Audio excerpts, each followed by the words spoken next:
Well, the only person there that wasn't like part of the group was me and Tom. That was it. Nobody else came to that one. Which one? We stayed in the back. I had to move up. I couldn't hear. Oh, did you get more of the elementary school in there? It's not a big deal. I'm good for that. Yeah. No, they just. Do you have more here? My boys go everywhere with me. They don't Run back leave. when they're all. I'm so much fun to be around. Make sure she's got them all the out. time. All right. All right. I stole. Well, I stole. All right. We're almost here. You're not gonna have to. They have to like calm you down, tase you, anything like that. Just I always have to do that. You're just out of control every morning. I know. I'm very happy. I get 7 phone calls every. I want proof. I want proof. You I want want to to know? see the text messages. If we could get everybody to have a seat here. Miss Deb, would you lead us in the invocation and pledge allegiance, please? Dear Lord, I come to you. Just thanking you so much for all you do for us. Please watch over our city as we go about our daily business. Watch over our firefighters and our police officers as they deal with a lot of things that go on in the city. Watch over our council and our mayor as they make decisions for our city, Lord. We just love you and we praise you. We thank you for all you do for us. In Jesus' precious name we pray. Amen. Amen. I pledge allegiance to the flag of the United States of America and to the republic for which it stands, one nation, under God, indivisible, with liberty and justice for all. Thank you, Miss Deb. Appreciate that. All right, 6:01, Miss Brenda. Alrighty. All right, get a call to order, please. Bonnie, Here. Brad, Here. Jennifer, Here. Faith, Here. Mike, Here. Paula. Here, All right, I need a motion to approve our minutes. I make Miss- a motion. Paula, second by Faith. Miss, oh, sorry, Miss Brenda. Getting there. All right. Trying to give these folks an opportunity to speak tonight. Mike, Here, yes. Bonnie, Yes. Paula, Yes. Jennifer, Yes. Faith, Yes. Brad. Yes. All right, so we have Miss Sarah Flowers here. I'd like, if you'll come up here and push that little button up there, Miss Sarah. We know each other from Boy Scouts and now working with COSAIR. Just up, a little closer to the front. There Oh, you I go. see it now. If you'll introduce yourself, organization, and show us what you got. Absolutely. So my name is Sarah Flowers. I am the Senior Regional Development Director for COSAIR, and as Jose mentioned, I worked for the Boy Scouts for several years as well. So I've met many of you all before in that role, but I'm in a new role now with COSAIR. For those of you all who are unfamiliar with COSAIR for Kids, it is a nonprofit dedicated to making a difference in the lives of families. Our mission is to enhance the health and well-being of children by delivering financial support for healthcare, research, education, social services, and child advocacy. And so COSAIR does that in several different ways. And so part of my job with COSAIR is making sure that the communities are aware of the resources that are available to them. And so I had met with Jose and appreciate the opportunity to present to you all today. COSAIR does that through our financial assistance program, through our grants, the COSAIR Kids Experiences, and our child advocacy. We work hard to ensure that every family has the opportunity to get the needs that they have met through our programs. Our financial assistance program typically gives out $1 million a year throughout Kentucky and southern Indiana. And we are proud to do that, and we are excited to say that over the last 6 years, COSAIR for Kids has given over $200,000 to families right here in Bullitt County. So that is your neighbors, your cousins, your friends, your coworkers, that is kids who needed help that couldn't afford to pay for it. COSAIR for Kids stepped up and covered that cost to the tune of $200,000. Through our grant programs, we've been able to give out $222,000 in grants for nonprofits right here in Bullitt County as well. So over the last 6 years, we've given out over $422,773 to support local families and nonprofits right here in Bullitt County, which is fantastic, yes. But we want to do more. The crazy thing about it is, if you can believe it or not, people don't know about this resource. People don't know that we're out there. People don't know that we're not just COSAIR for Kids. We're not a hospital. we do a lot of different things for a lot of different people through those services that I mentioned. Our CoSare Kids experiences, where we bring out CoSare kids to do fun little things, kind of like think about Make-A-Wish, but it's for CoSare for kids, so we do great things for those kiddos. And then we also have our child advocacy program, which is to help fight child abuse here in the state of Kentucky through our Face It movement. And so we're trying to do a lot of things for the families and the kids in our communities, and for them to start doing that is where I come into play, and coming to great groups like this and share what we've been doing for the communities, but also share that we want to do more. So kind of my hope is that the next time you hear about CoSare for Kids, or maybe an event we've got coming up this Thursday, that you remember that we're working hard every day to make sure that life is better for kids and families. It's all about giving back and showing our support, and we want to make sure that we do that for everybody as often as we can.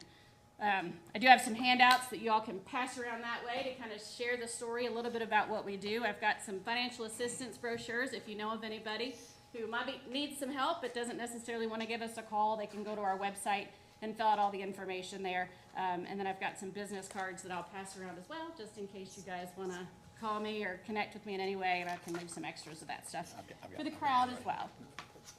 Any questions? I want to make sure, first of all, I have still a stack Okay, perfect. of the brochures, so I'll make sure that we'll have them. If people come in, maybe leave them right there at the windows, so people will at least see them. If they know that that's an opportunity for them, we're going to do that. That'd be wonderful. I know you work hard, I know you got a passion for kids.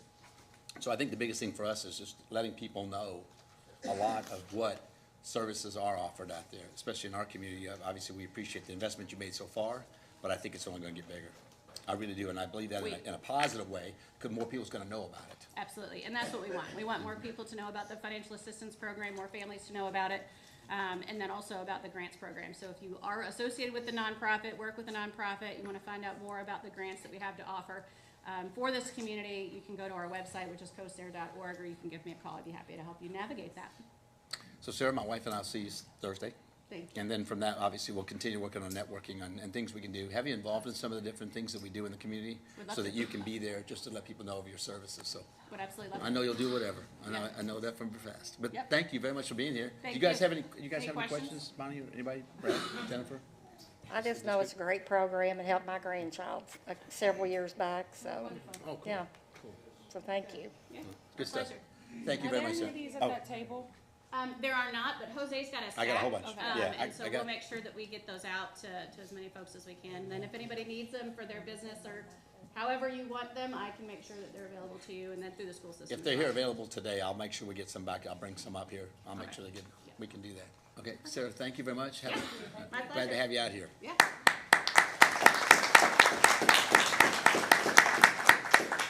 All right, our next presentation, Miss Erica Price. Miss Erica, how are you today?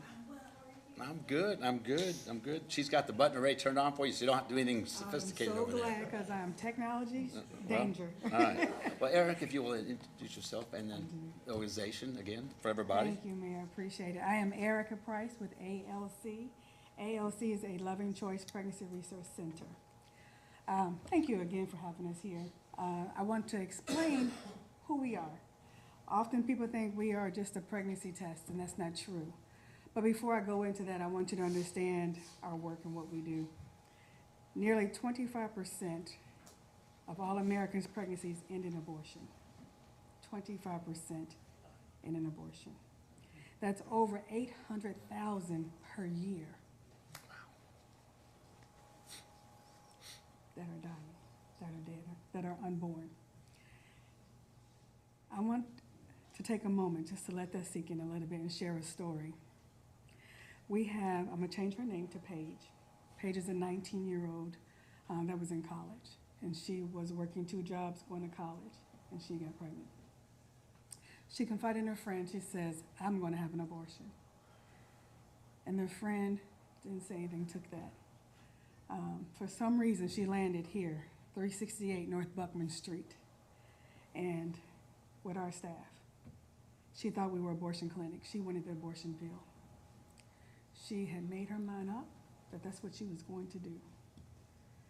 We have a nurse at 368 North Buckman Street, and we have a site manager, Heather, and we do an ultrasound. Everyone that comes in who thinks they're pregnant, we do a pregnancy test and an ultrasound.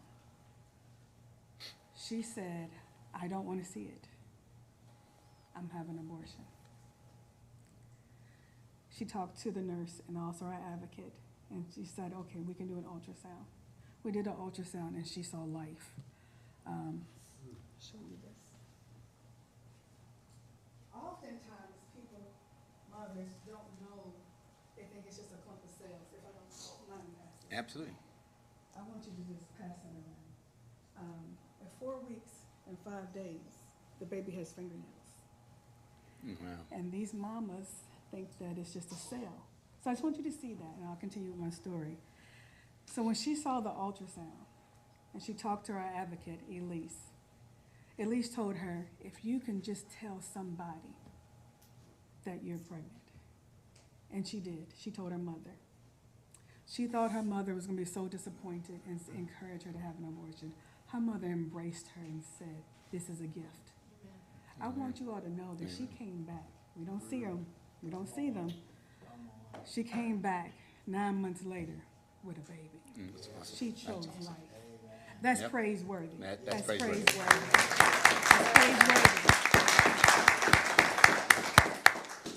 At ALC, as I said, we're more than a pregnancy test. We are going to walk with that woman. We will walk with that father. We don't see color. We don't see economic status. We see love.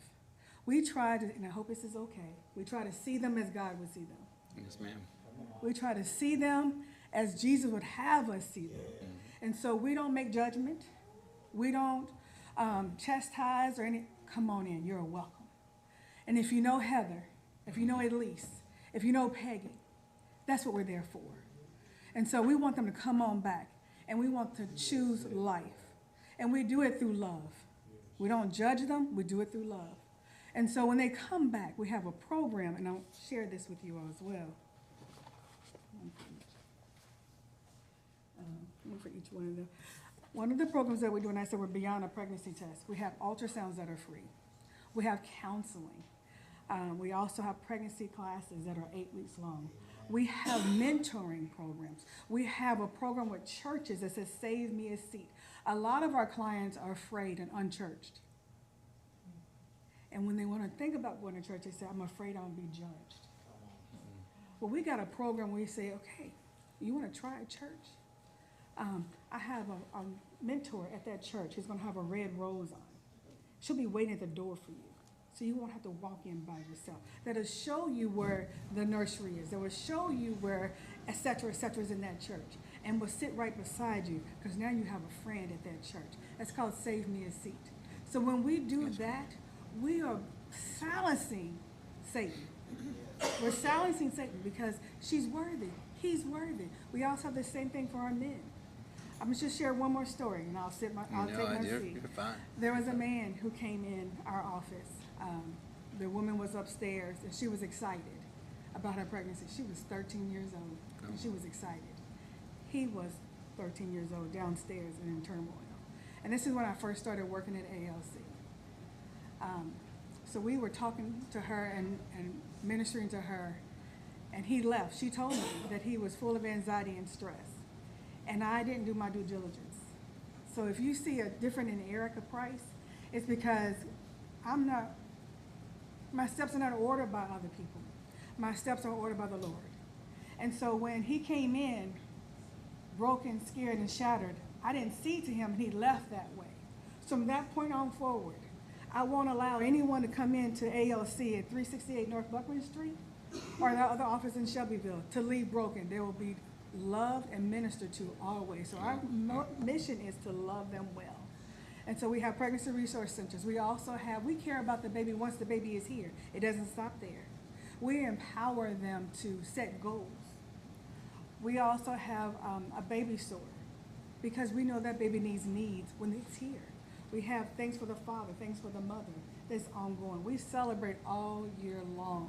And if it's during Christmas time, giving them Christmas gifts. One of the mothers said, I can't afford Christmas and meals. Mm-hmm. Now, I want you to know that we did both. Yeah. We did both.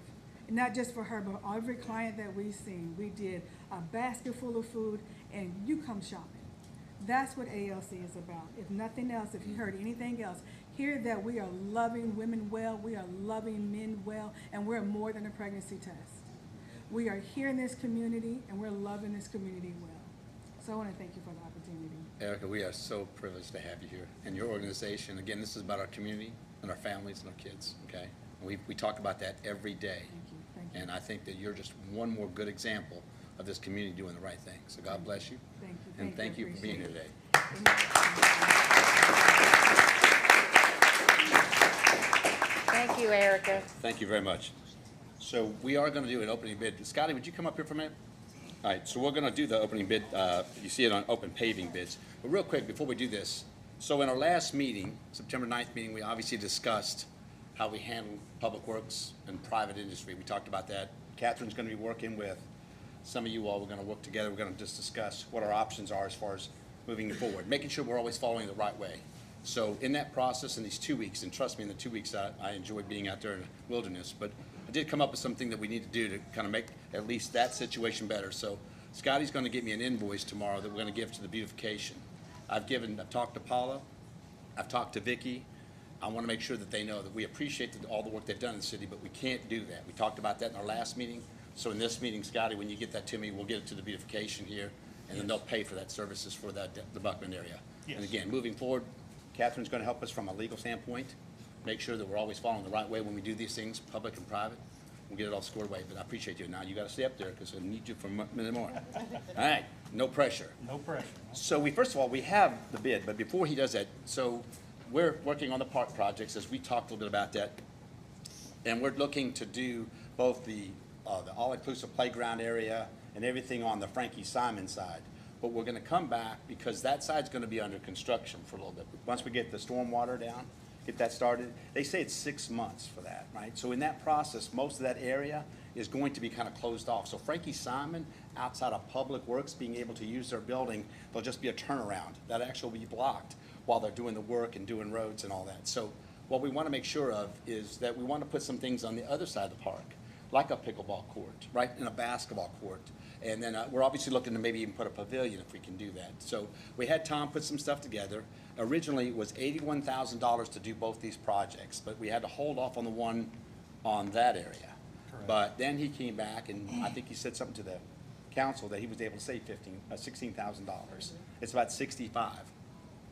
But talking to Tom and talking to Brenda, I found out that these are 3 separate bids. So they don't have to be, and correct me if I'm wrong, I want to make sure I'm doing this right.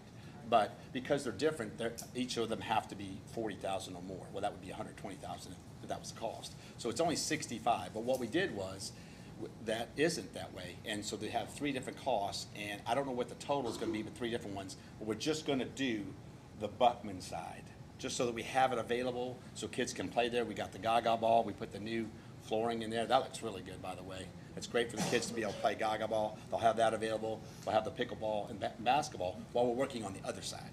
Yes. So if you would go over that first, just a little bit of what you had there, your cheat sheet. Yeah, so, we're excited about all the work that's going on in the park. It's exciting to see progress and things being accomplished. And this is just another step of doing that.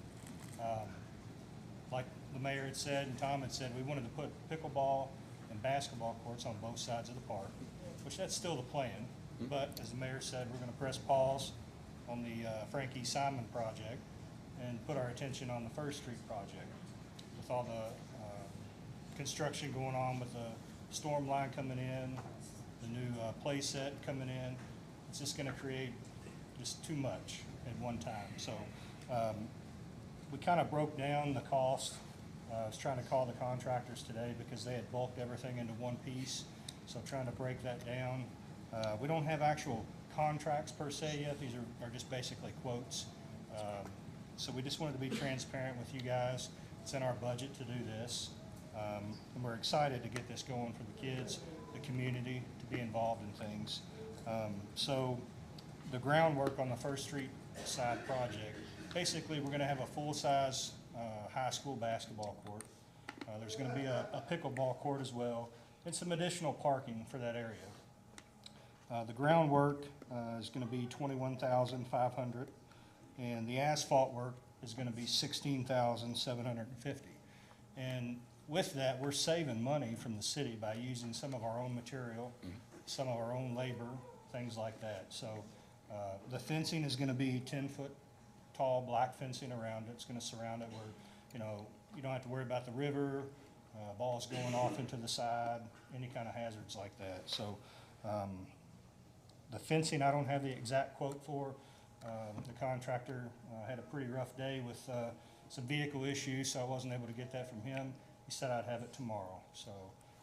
Yeah, what I want to do is, since those are not needed for bid, because when I sent the email out about voting on it, you don't have to vote on it, but I want to make sure you guys hear this, hear the dollars, and then ask any questions. But when you get that tomorrow, just send it in an email with all three different ones there so that they can see it. Yeah. But I want to leave it open right now. If you guys have any questions about that, on this side or this side, I just want to make sure that you know, we're just trying to do some things as we get these big projects that are obviously going to be, you know, a year and a half out, but we have things still for people in the park.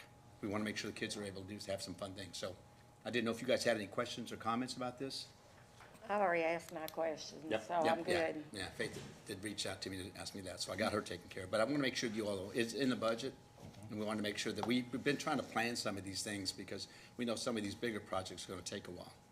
Yeah, and we want to see progress for the kids to do things. Some of these bigger projects, like you said, it's going to take a while. And I know people are excited and want to see things, you know, right away. So this is going to help facilitate that. So, yeah. Well, just to make sure that it's on record, you did a better job than Tom. So when he gets back, you'll have to deal with that, okay? No, I'm just kidding, just kidding. We miss Tom, I know he's on vacation. Scotty, I appreciate that. Now, if you, we know that you guys actually do the paving bids too. So if you want, I don't know if they'll have anything, but do we have bids now for the paving? How many do we have? Yes, we have 5 bids. Okay. So you've got all that. And do what you gotta do. All right, we ready to open them? You're ready to open them. Okay. Just, if you'll hang loose with us right there, just, you may have some questions coming. Okay, so we've got a total of 5 bids. The first bid that I'll open is from Mago Construction Company.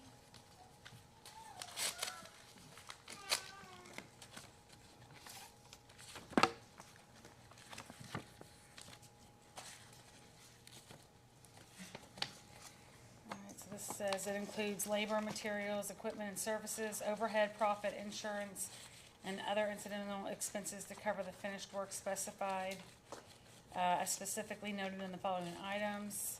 All millings and other waste material to be disposed of by the contractor. All stop bar markings shall be thermoplastic pavement markings.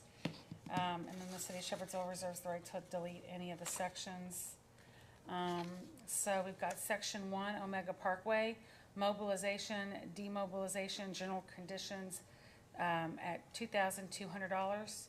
Traffic control and pedestrian control, including provision for temporary access to existing drives, $1.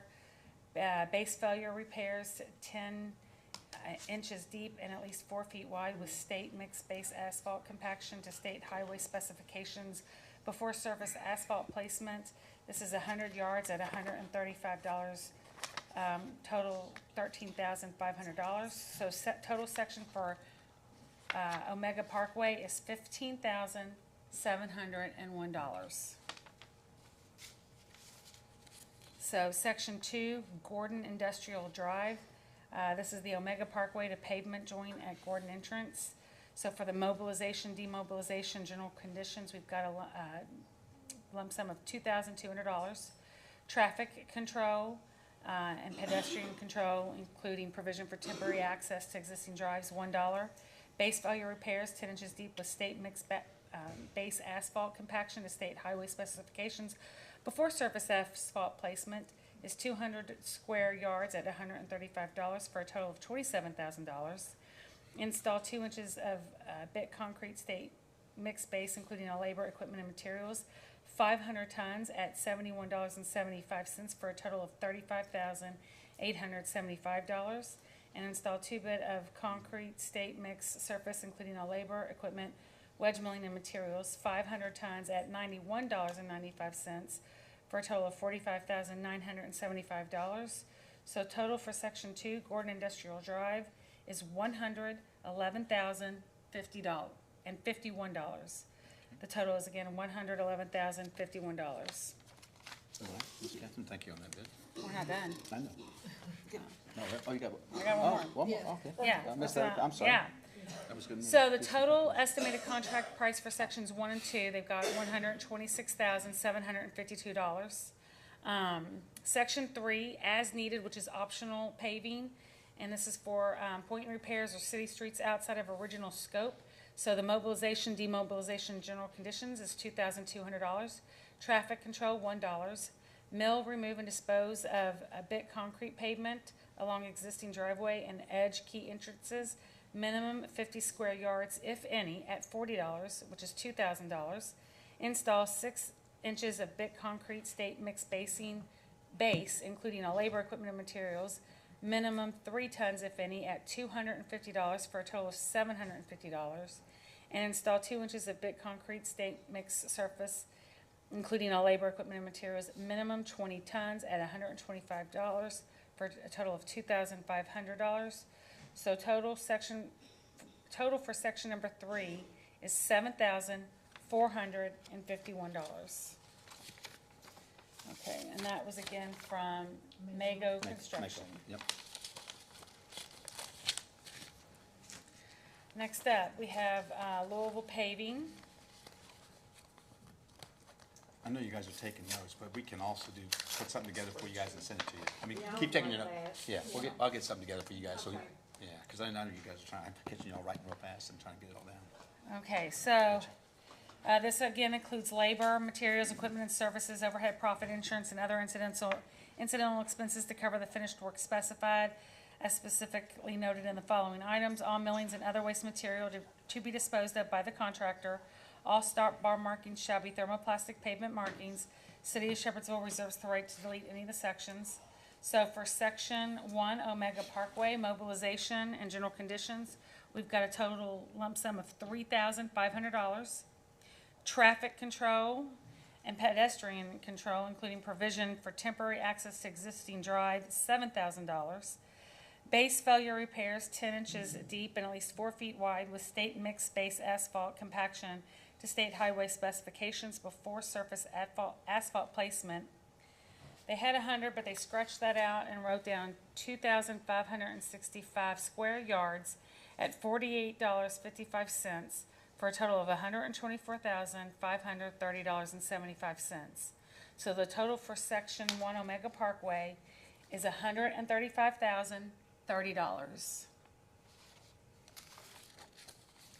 So section 2 Gordon Industrial Drive, for mobilization, demobilization, general conditions, a lump sum of $1,500. Traffic control and pedestrian control is $10,300.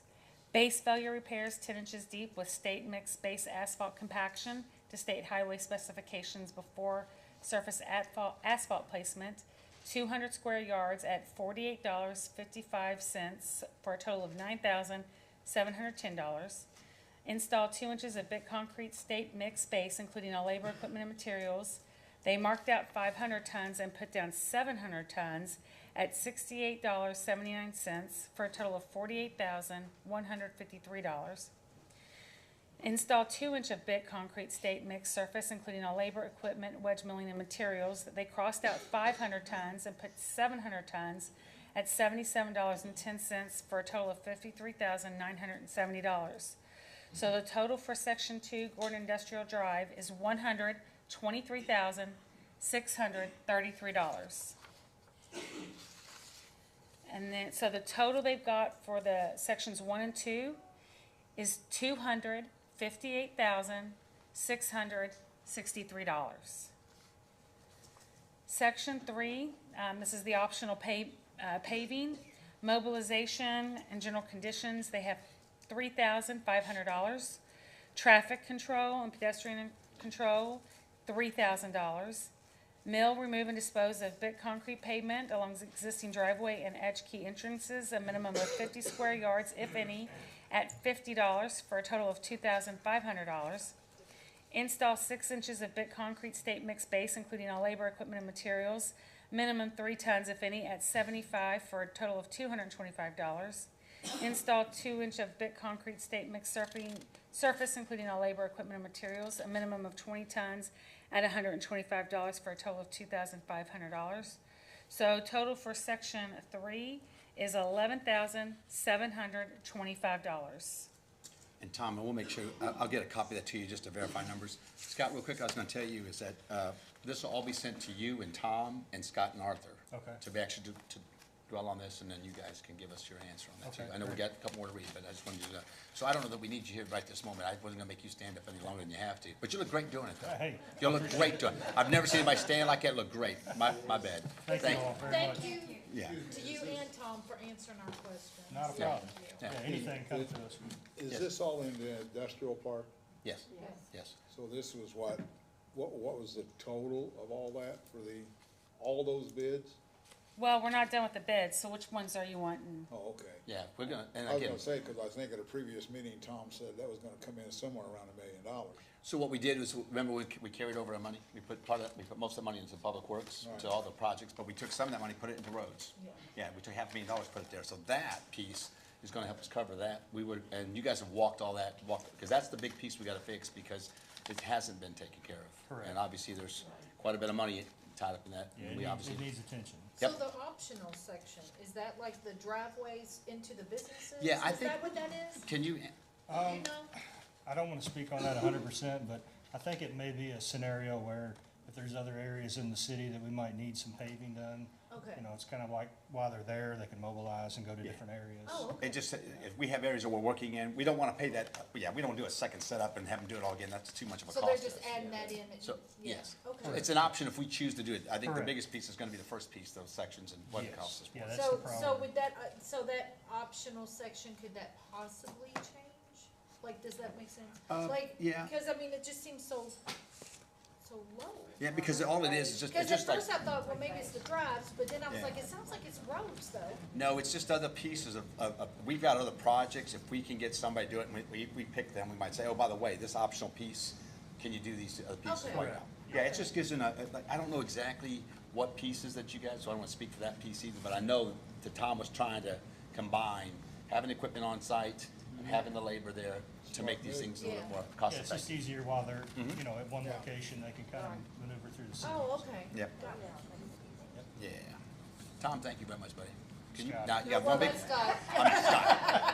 Scott, so I need one big favor, I was just saying, can you make sure you, one big project here, can you hit that button? I think so. All Thank you right. all very All right, much. so let's see. Thank you. Oh, thank you. Scotty, thank you, buddy. All right, number Okay, three. so the third one is from Libs Paving Company, or LIBS Paving Company. All right.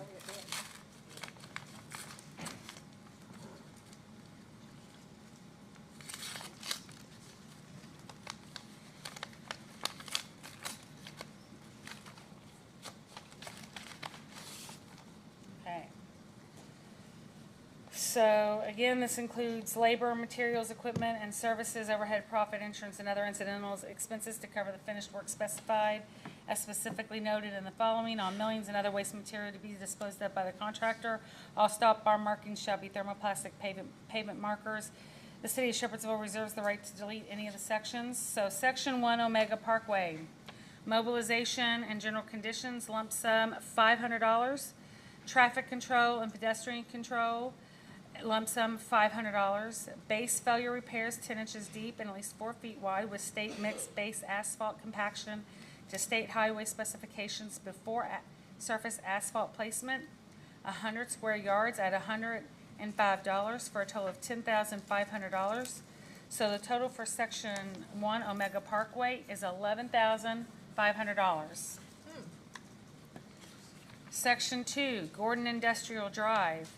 So number 1, mobilization, demobilization, general conditions, $5,000. Traffic control and pedestrian control, $1,600.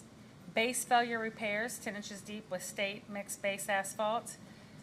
Compaction to state highway specifications before surface asphalt placement. 200 square yards at $105 for $21,000.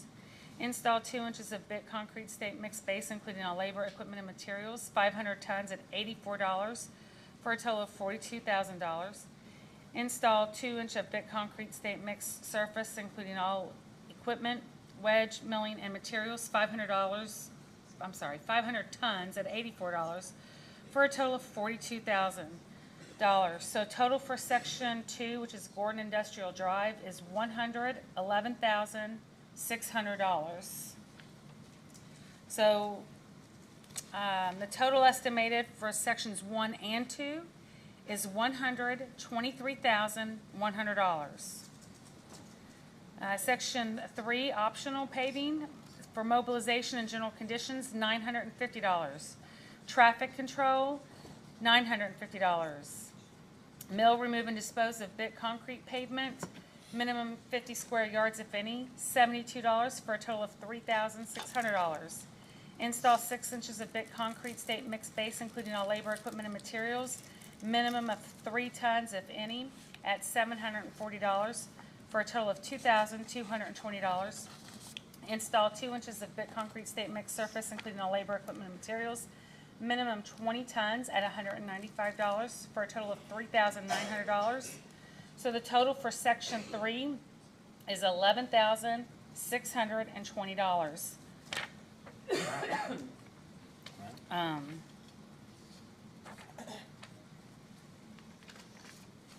That's their insurance and everything, okay. All right, 2 more to go.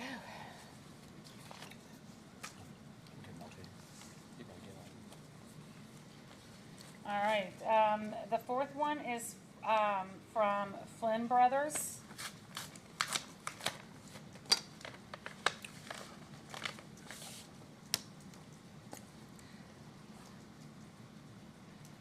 What was the total for lips? For libs, for projects 1 and 2 combined. Yes, For, and 3. okay, so for projects 1 and 2 combined, it's $123,100. Okay.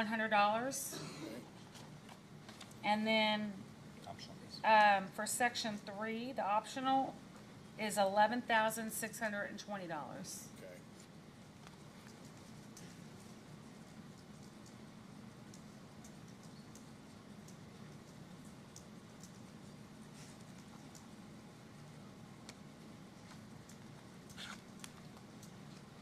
Okay, so this is from Flint Brothers. Okay.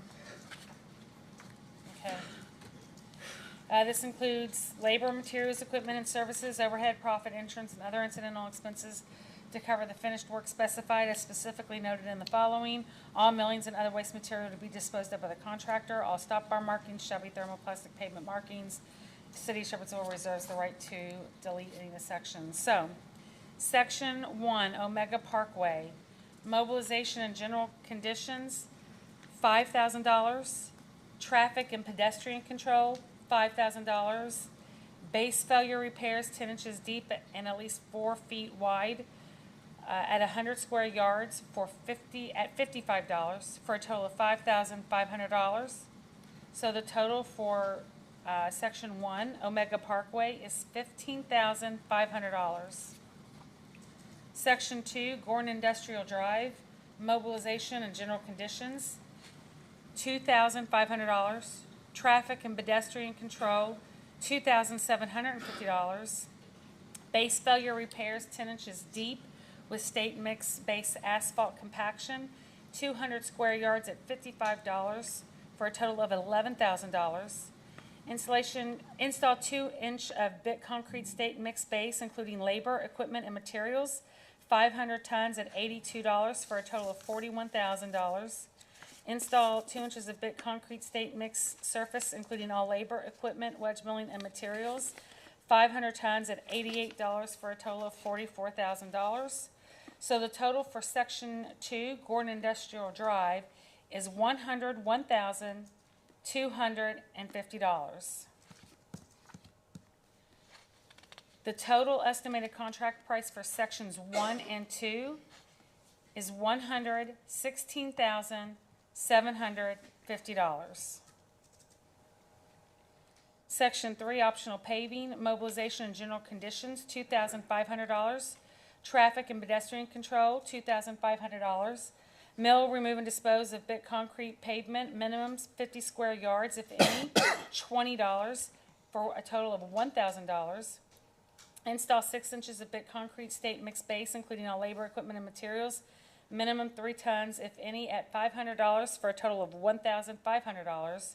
Install 2 inches of bit concrete state mix surface, including labor, equipment, and materials, minimum 20 tons at $200 for a total of $4,000. So the total for section 3 is $11,500.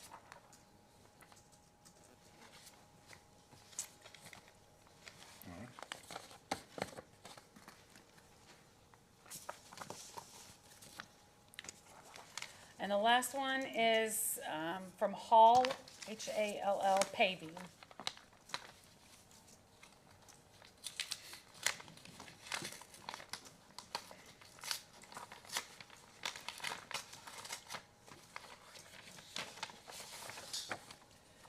Okay, again, this includes all labor, materials, equipment, and services, overhead, profit, insurance, and other incidental expenses to cover the finished work, specified as specifically noted in the following: all millings and other waste material to be disposed of by the contractor. All stop bar markings shall be thermoplastic pavement markings.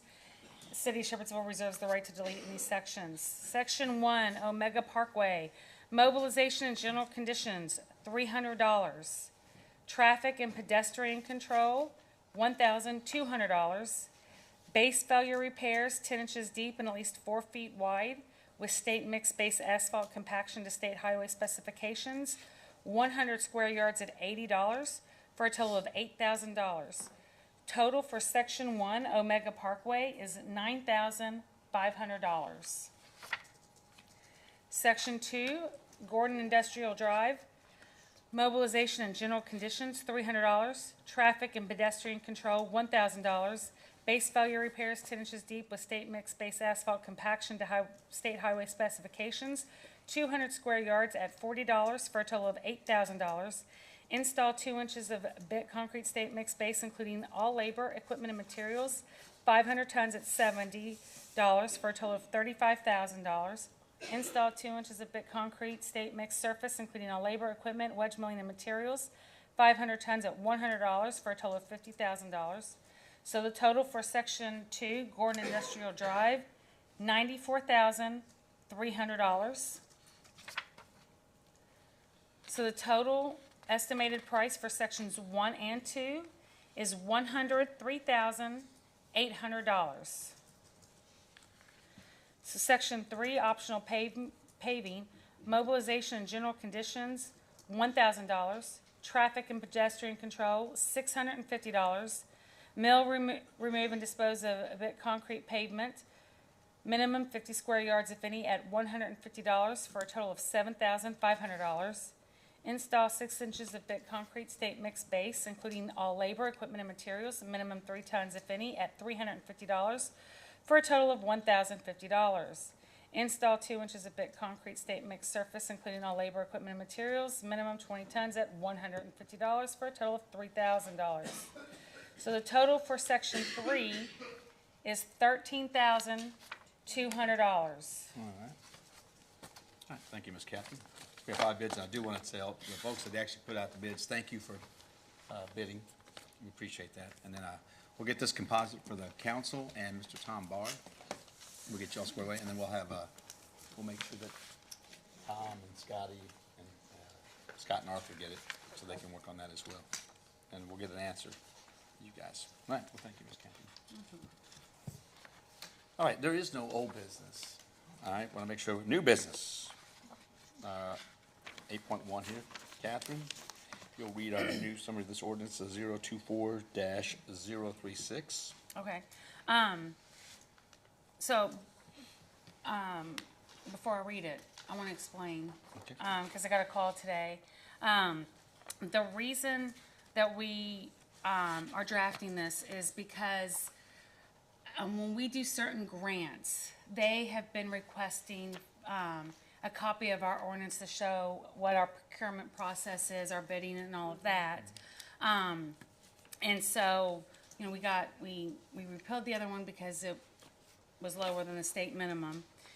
State law says we don't have to have one, but the grants, of course, they can ask for anything that they want. So that is why we are doing this. That way, when we apply for grants, Brenda has the documentation ready for them that they need. So, I don't know if you guys had a chance to look at it. Basically, what I said, so that we didn't have to worry about always keeping up with any changes with state law, is that we would just adopt the two statutes, the bidding statute that sets forth what the amount is and what has to be bid out, and then the statute that sets forth the exemptions. That's a different statute, and there are some items that are totally exempt. For instance, if it's a single source in the region, and then, you know, things like that, that's exempt. And there's some emergency things too. Yes, that might come into play emergencies. this. Yeah. So basically, it's 40,000. It's 40,000. Yep. Yep.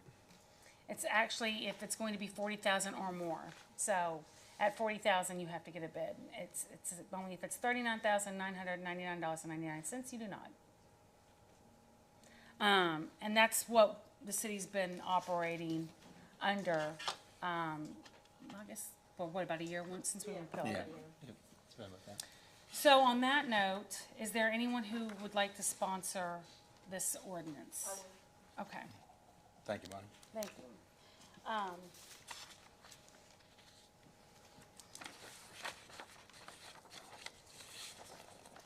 Okay. So, summary of ordinance 024036, an ordinance adopting Kentucky Revised Statutes 424.260 and 82.084 related to the minimum bid threshold for materials, supplies, equipment, or services, and exceptions and exemptions thereto in the city of Shepherdsville. Sponsored by Councilmember Bonnie Enlow. Summary, Section 1 sets forth that the city adopts and shall follow and comply with the provisions set forth in KRS 424.260, including amendments thereto related to the minimum bid threshold requirements for materials, supplies, equipment, or services, and exceptions thereto. Section 2 sets forth that the city adopts and shall follow and comply with the provisions set forth in KRS 82.084, including amendments thereto related to exemptions from procurement and advertising requirements for certain purchases. Section 3 sets forth a severability clause. Section 4 sets forth the repeal of prior ordinances in conflict with this ordinance. Section 5 sets forth the publication requirements. All right, thank you, Ms. Catherine. All right, if there's any questions about that, just reach out to Ms. Catherine and myself, and we'll try to answer that for you. All right. All right, section 8.2, this is going to be, yeah, this is the zoning for the, North Buckman. yep. Go ahead, Ms.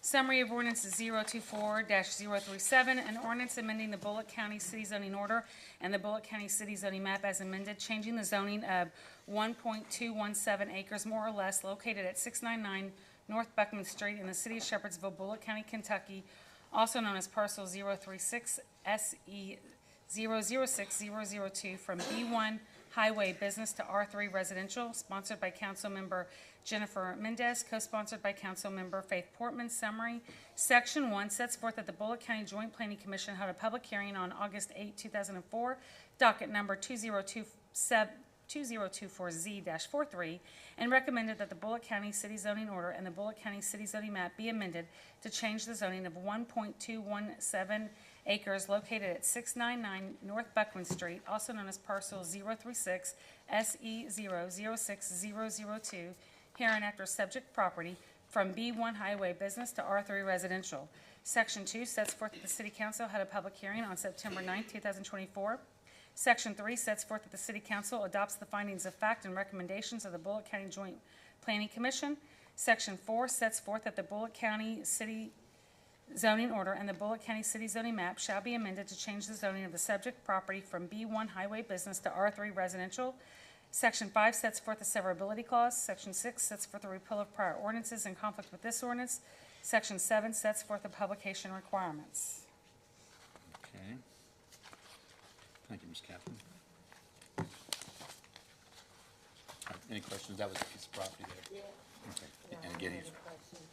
okay. Passed last time. Oh, no worries, no worries. All right, so let me get this now. All right, Ms. Catherine.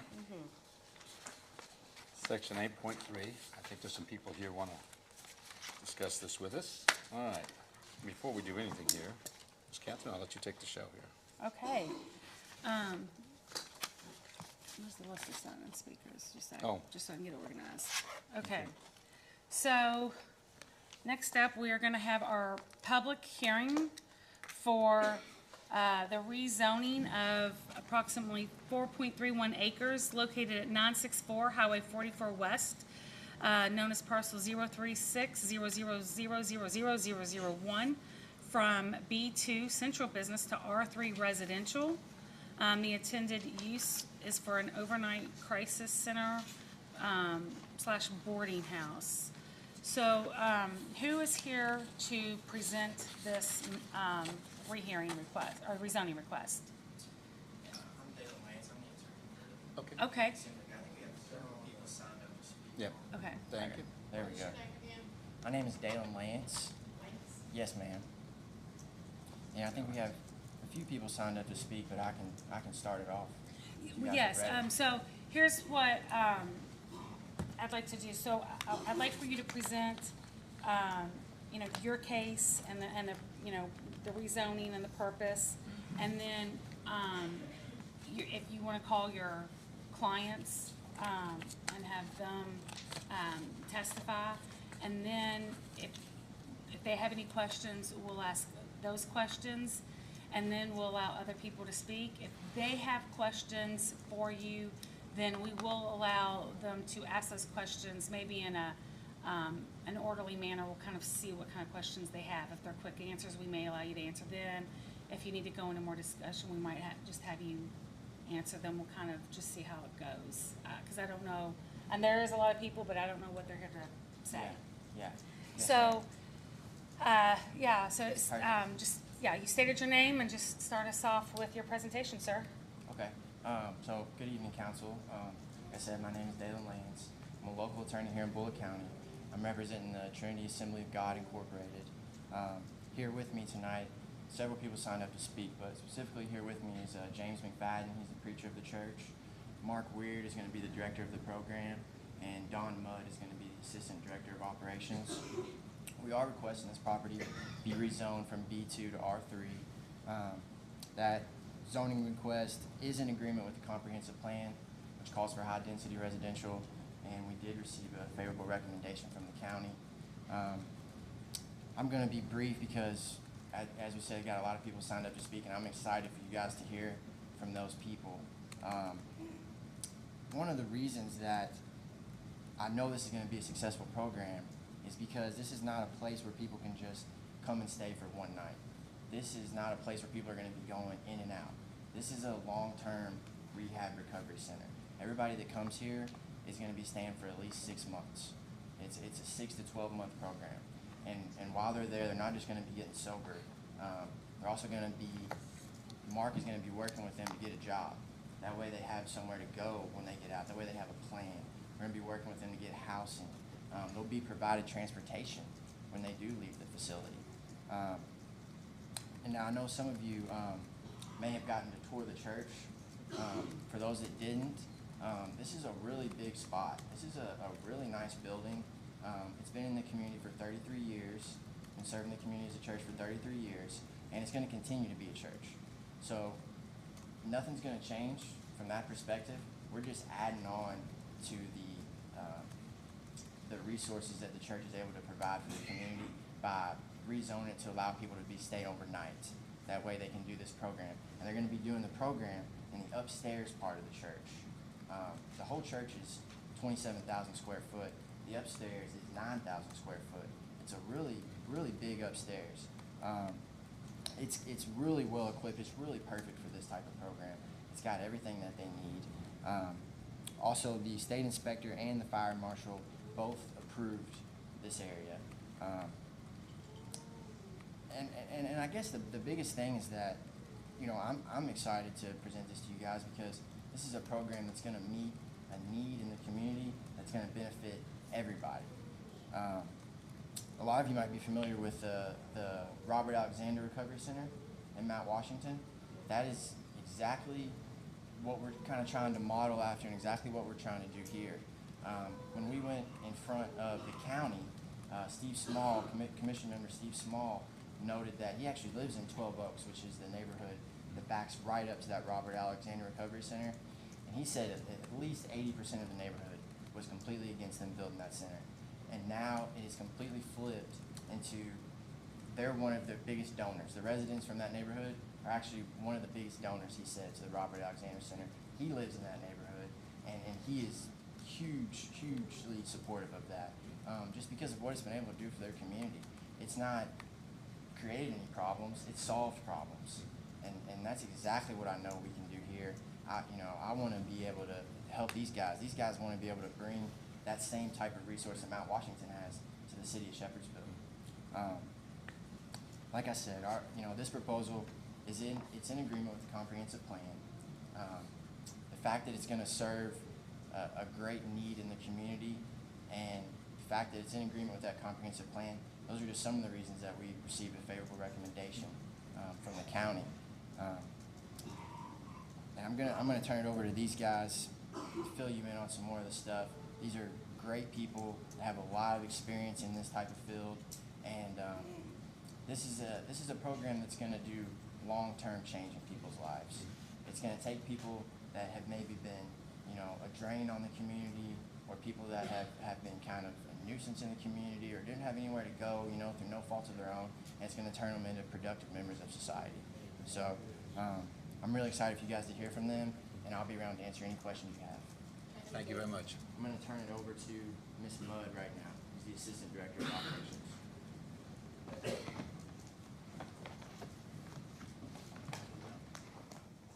So Don, you got an assistant up there? So he's actually going to be speaking. Okay. We do have a book for you Okay. guys. Okay. Hey, I don't know if that's enough.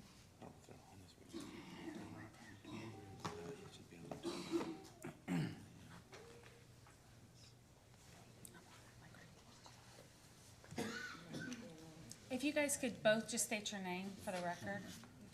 My name is Mike Mudd. My name is Dawn Mudd.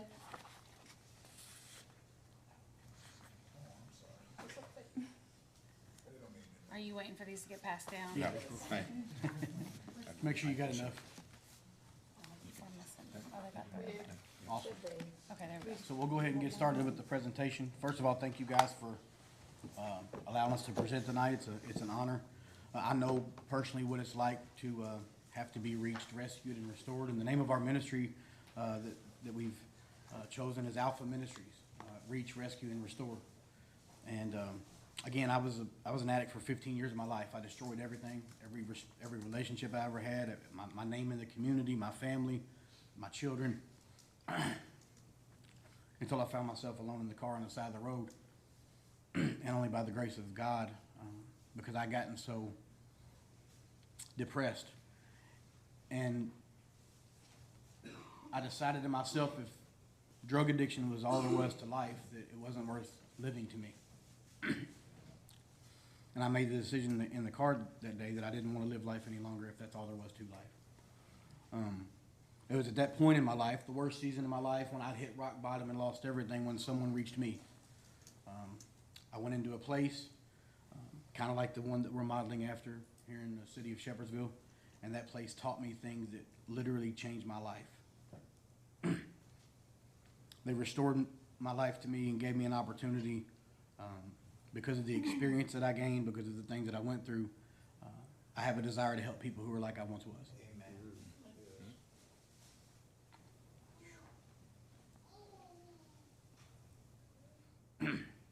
We're members of this community, and all we want to do is be a beacon of light to people who have been cast to the wayside because they've gone through the same life experiences that I went through.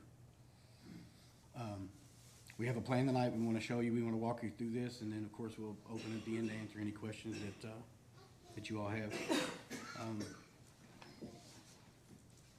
let my wife introduce herself while I'm getting this slide ready. So, like I said, my name is Dawn Mudd. I have lived in Shepherdsville for the last 20 years. I have children here. I have children that go to school here. I have a son that actually lives in Autumn Leaf with 2 grandbabies. So, I have not suffered from an addiction, but I've been the family that's been on the side of that. So I've seen what it does to families. So my passion lies to help the families as he helps the person that is actually going through the addiction. And that's why we pair so good together, because it is a holistic approach. It starts with the person that's suffering with the addiction all the way to their family. And we're going to cover all bases to kind of bring healing into the whole family. So we do appreciate you all letting us present tonight. Kind of here for more moral support. I'm not the talker. I have to keep this way because I see all these people back here. I'm going to get a little nervous. So. She's trying to convince herself she's not a public speaker, but I beg to differ. So real quick, we've got a scripture on the slide that that when I read this scripture, it is the epitome of what it's like to be an addict and to have someone have to reach you and rescue you out of your situation and restore you back to the person that God's called you to be. It says, anyone who has been stealing must steal no longer, but must work doing something useful with their own hands, that they may have something to share with those in need. And you can find that in Ephesians chapter 4 and verse 28. So at Alpha Ministries, I get the blessing and the opportunity to be the CEO as well as one of the day-to-day campus pastors that are going to be working hand in hand with these people in the community that desperately need the resources that we have the heart to provide. Our mission, just to kind of go through that quickly, because I look forward to hearing from the other people that are going to be speaking as well. So our mission at the organization is to provide a safe, sober, and sacred environment for the lives to be transformed by the power of the gospel of Jesus Christ. And we want to foster a supportive environment for long-term sobriety and personal development so that people can discover their true identity in Christ. The vision of our ministry is empowered by faith in Christ. Our vision is to provide a sanctuary of hope and healing with the aim to uplift men through a transformation and compassionate community, helping them find freedom from addiction and to discover their path to wholeness and purpose. In this safe, sober, and sacred environment, we envision men overcoming their struggles, rediscovering their strengths, and becoming the leaders, fathers, sons, and servants of God that He intended them to be.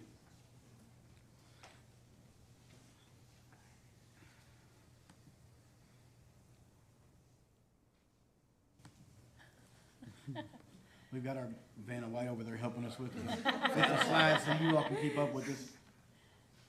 Thank you, Brother Jeff. We appreciate it. Teamwork. Yeah. It's going to take teamwork. Amen. So we're really excited about some community partnerships that we have, that we've garnered in our search to do what God's called us to do here in the city of Shepherdsville.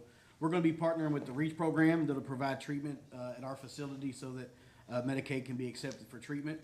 They're going to provide assessments, intensive outpatient program, drug screens, and continued treatment after 90 days. And I believe Ms. Stacy Sylvester has signed up to speak, and I'll let her kind of go into that, maybe answer some questions if you have any. So she's going to be taking care of all the clinicals, one-on-one counseling as well as group counseling. That's going to provide an extra layer of accountability as well as resources for the people that are going to be coming into our program. Who is that you're partnering with? Ms. Stacy Sylvester, she's fourth row back. No, With the REACH program, I'm sorry. Yep. She's been a pillar in the community for years, so she's done a lot of good work with the outpatient program. So we're hoping to partner with her and kind of help provide the people that can get outpatient services in our inpatient recovery center. We also are going to have in-house counseling, which I'll be responsible for. My Pastor Mark will also be helping with some of that. We have some comprehensive curriculum, pastoral counseling, education, learning tools, and also work readiness. It's going to be a work readiness program where we're going to get these men that come into our program, a lot of them in situations to where they're unemployable. We're going to be teaching them things from the Word of God as well as the clinicals that Ms. Stacy provides, as well as the other pastors that are on our staff are going to provide for these for these men to get from where they are when we meet them to where God wants them to be as pillars and leaders in our community. We also, in our vision, want to offer what we call a food insecurity initiative. It is going to give the men that are in our program an opportunity to give back to the community. So in my own personal walk, I robbed, I cheated, I lied, I manipulated, I conned. And anybody in here, which is probably just about everybody, has either been affected by themselves being through addiction or have a family member or a friend or a loved one who has been in addiction. So if it's hit close to home to you, you kind of understand what I'm saying when I say that. So what we want to do is teach these men to be the hands and feet of Christ. We're going to be providing food boxes and meals to community that portions of the community that are food insecure. So these men come from a place of robbing and cheating and lying to being able to work with their hands, as the scripture says, to be a positive influence in our community by giving people that desperately need resources that they need to provide to them. So they're going to be working a lot with that. That'll also be paired with their work readiness. You know, they're going to come in from addiction and either need to be trained or retaught things that a normal productive member of society does. So that portion of our program will obviously be a great help in their journey. Miss Vanna, if you could change that slide for me. You're awesome, brother. I appreciate you. So the need. Let's talk just for a few minutes about the need. We all know that the substance use disorder crisis has had a devastating impact across our entire nation, not just here in the city of Shepherdsville, but across the nation. Alarming rates of drug-related arrests, overdoses, and deaths, and we know that there's an urgent need for comprehensive support for recovery services. The community of Shepherdsville lacks sufficient resources for faith-based long-term residential programs for those that are struggling with substance abuse disorders. Yeah, so there's a couple of quotes that we took. We were going to take the time to show some videos, but I don't know if anybody's aware of it or not. Maybe you are, maybe you aren't, but there's a 60 Days In from 2019. It's a mini-series that A&E produced called Narcoland. And what they did then was kind of highlighted our community in a very negative way, showing the epidemic that was coming through here because of us being in so close in proximity to the 65 corridor, and many reasons, but one of those being that. And so they did that show, and I just want to read off a couple of comments that they made. I see drug deals all the time. You got to live with what's going on right beside you, right beside my house where I've got grandbabies and my kids. Another one says, drug stuff out here is very bad.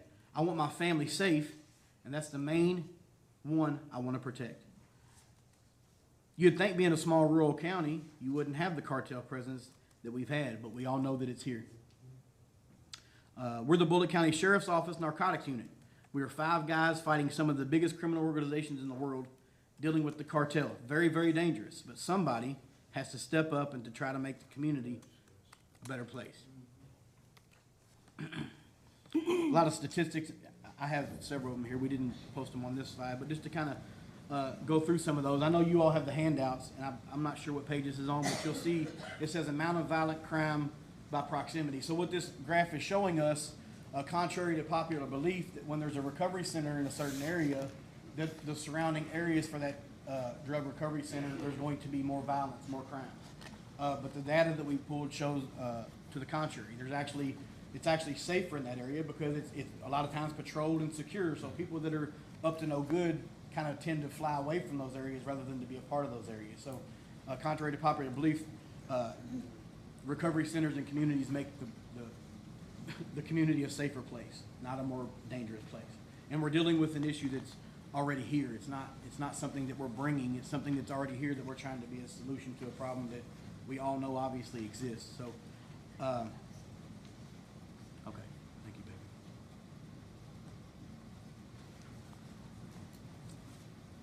You want to share this? Yeah. So, there's a lot of other stats here that we didn't have room to put on the slide. I want to go through a couple of them because they are very important as far as just being able to look at numbers. And sometimes we think things are true just because of the knowledge we have, but when you look at actual data, sometimes it's to the contrary of what our beliefs are. So, babe, I can't see this. So, at intake, report of any illegal drug use. So this is people that go into recovery centers at intake, what they confess to the people that are doing the intake process. 89% of those report illegal drug use.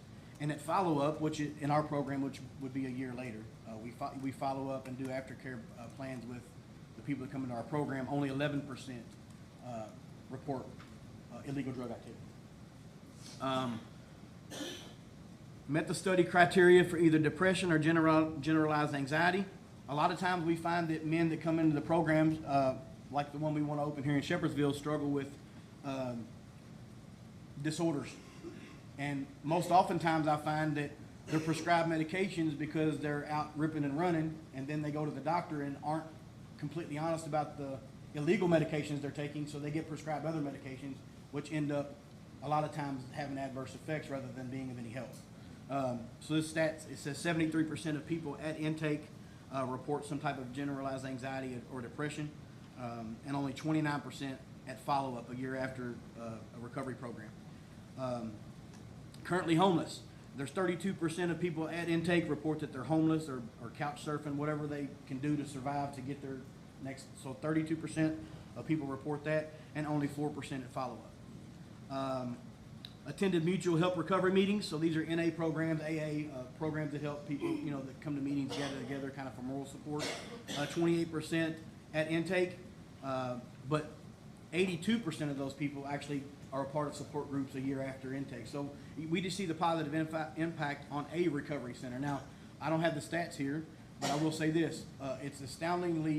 It's overwhelming at how much more of a positive rate of less offenses when you add the faith-based aspect to any recovery. Right. It's even more, it's like, the numbers are like, wow, just because of adding the faith-based aspect. So with Ms. Stacy, with the REACH program, with the clinicals, we should be able to assess people, diagnose, treat people with the issues, and we'll be able to help them, provide them a sanctuary, if you will, so they can get the healing that they need, both physically, mentally, as well as, importantly to us, spiritually.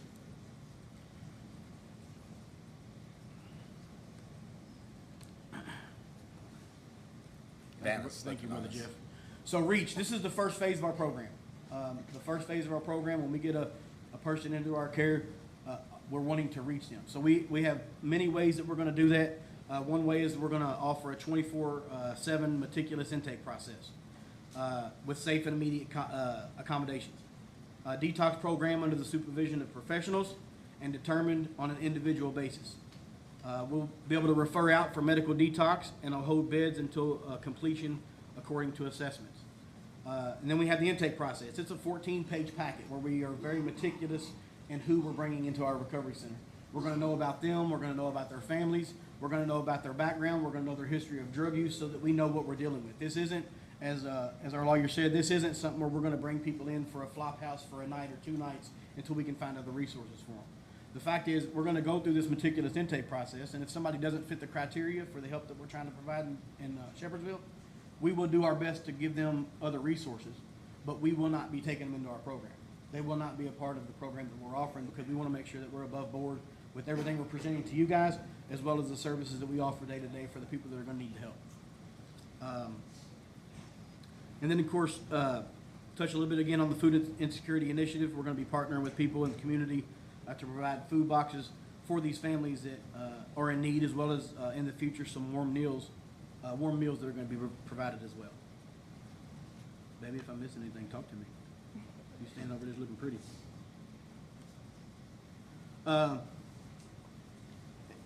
So this is a part of the rescue. So once we've reached someone in the community, just like someone did for me years ago when I was alone in my car on the side of the road, we're going to be hands and feet in the community. So let's say the sister in the back sees somebody walking in our neighborhood that she suspects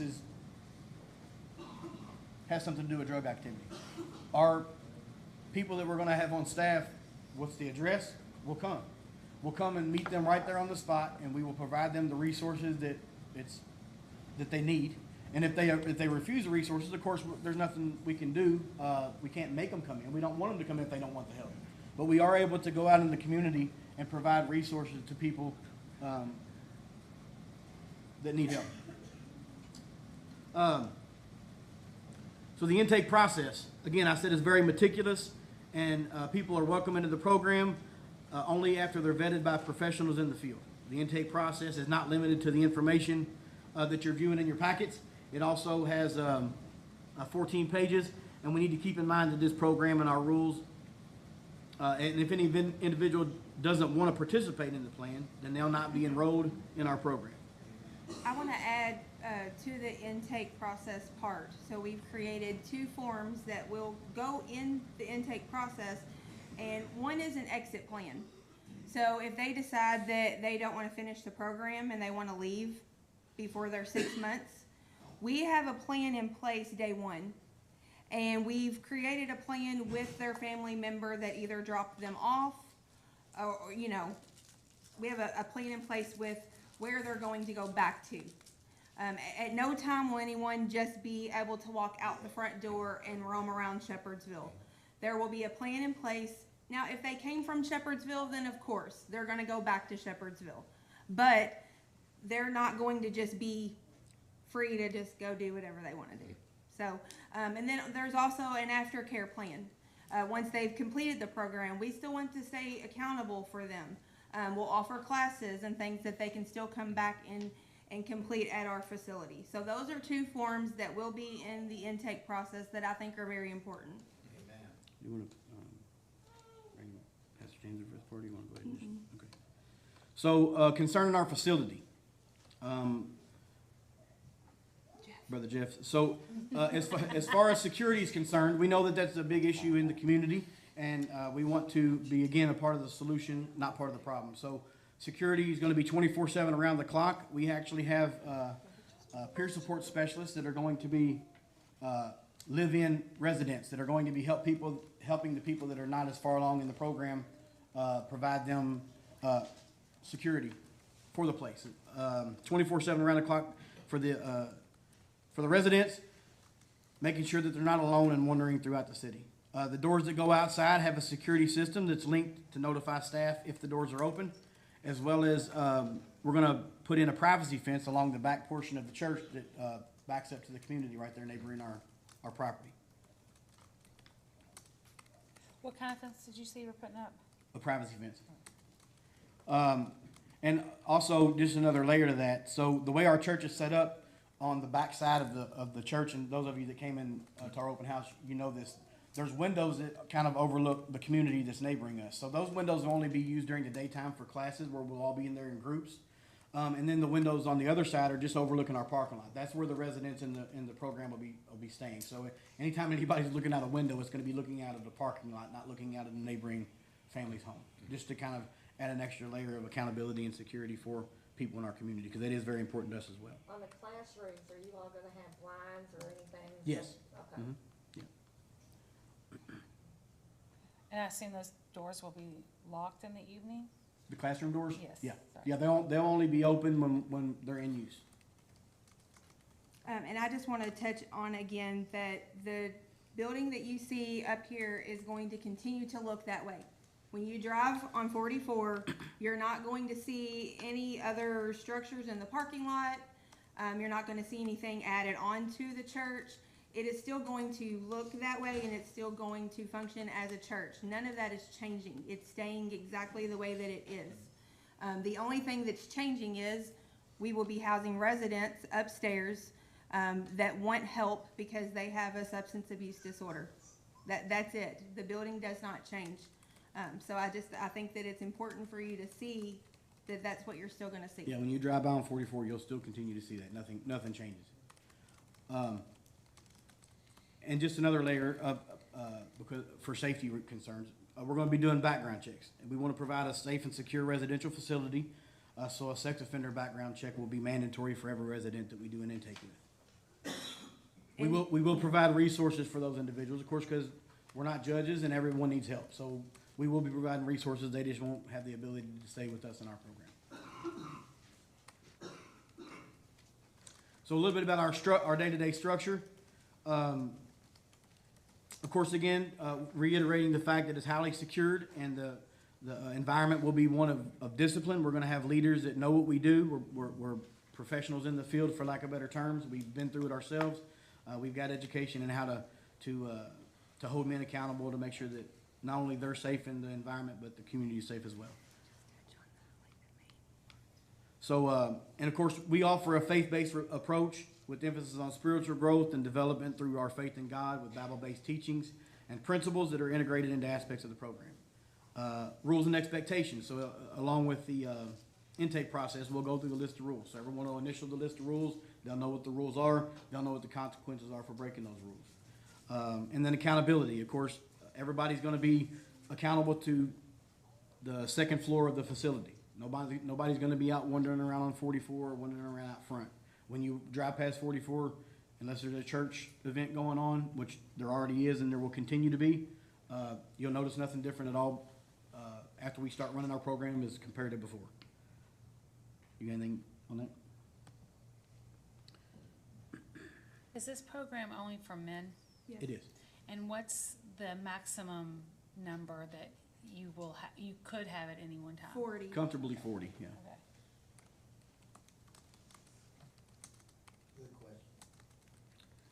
Okay. So isolation from negative influences, that's gonna be one of the main things that we're focused on, burning bridges to the past so we can look forward to our future.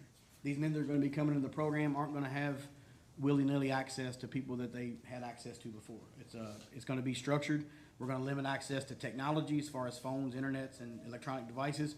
There'll be no visitors or overnight passes. Separation from family and friends who are enabling and could be negative influences. Now, of course, we're going to have church there as well, and the men in the program will be part of the church operation as well. So if their family wants to come and visit them at church on a Sunday, of course, there's nothing we can do about that. But there will be no unscheduled visits. Everything will be approved and at the discretion of the leadership of the program. We're also going to have an emphasis on personal responsibility. Residents of the program are going to be expected to take ownership of their own recovery as well as their actions. There's going to be encouragement for personal responsibility and accountability and development of life skills, coping mechanisms, and also work therapy. She mentioned briefly, we're going to have an aftercare and support program, ongoing support and accountability after graduation, encouragement of continued spiritual growth and development, as well as connection to local churches and faith-based support groups.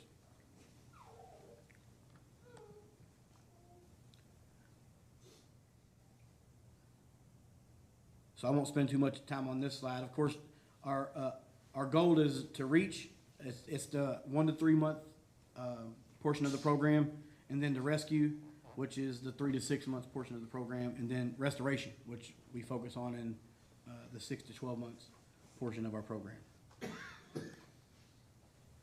I know there were some questions, and we wanted to answer those about what the men that are going to be in our program are going to be doing on a day-to-day basis. Like, they're going to be hanging out at the church, loitering on the premises, waiting on the promises. The answer is an astounding no. They're going to be very structured and detailed. We're going to know where everyone is and why they're there. And I'll go through this briefly, and if you have any questions, of course, feel free to ask. So wake-up time is going to be 6:30. We'll have breakfast between 6:40 and 7:25 a.m. With prayer and meditation to follow from 7:30 to 8:30.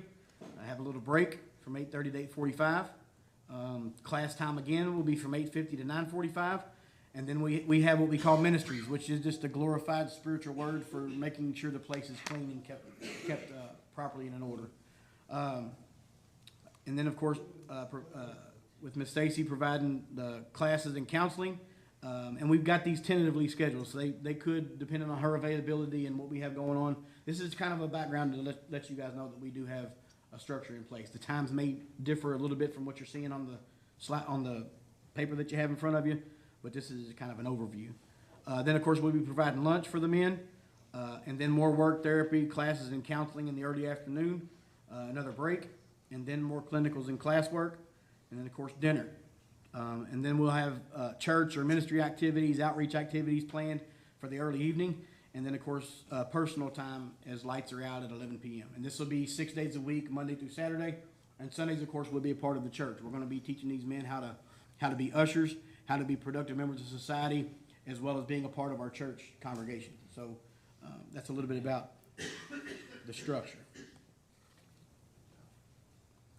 So as far as our education and curriculum, the classes are going to pertain to us teaching the Word of God, which we feel is one of the most important things we can do. We're partnering with Skip Arp, who unfortunately couldn't be here tonight, but he's been a pillar in the community. He's a missionary to the addicted. He's visited churches,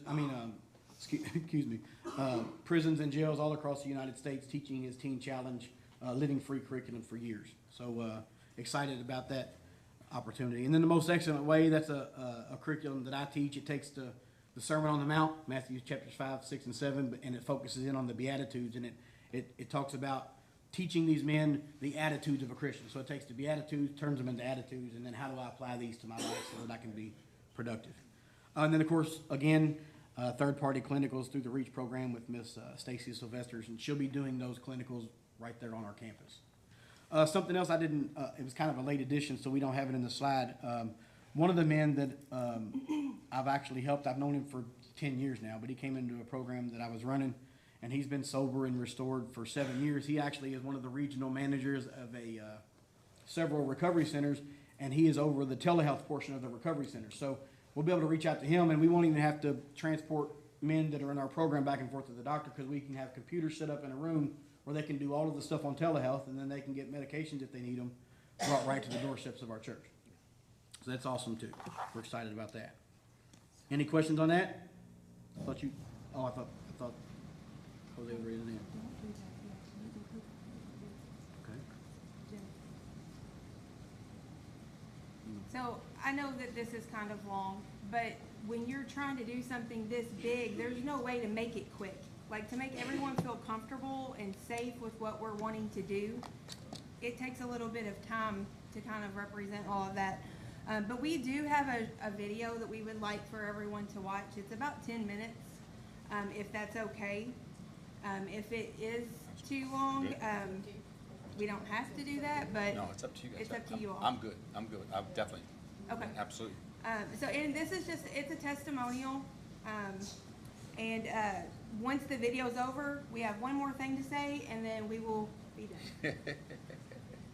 Just a quick question. Yes. I would assume there's no maximum age. Is there a minimum age? 18. Yeah, adults. Okay. Yeah.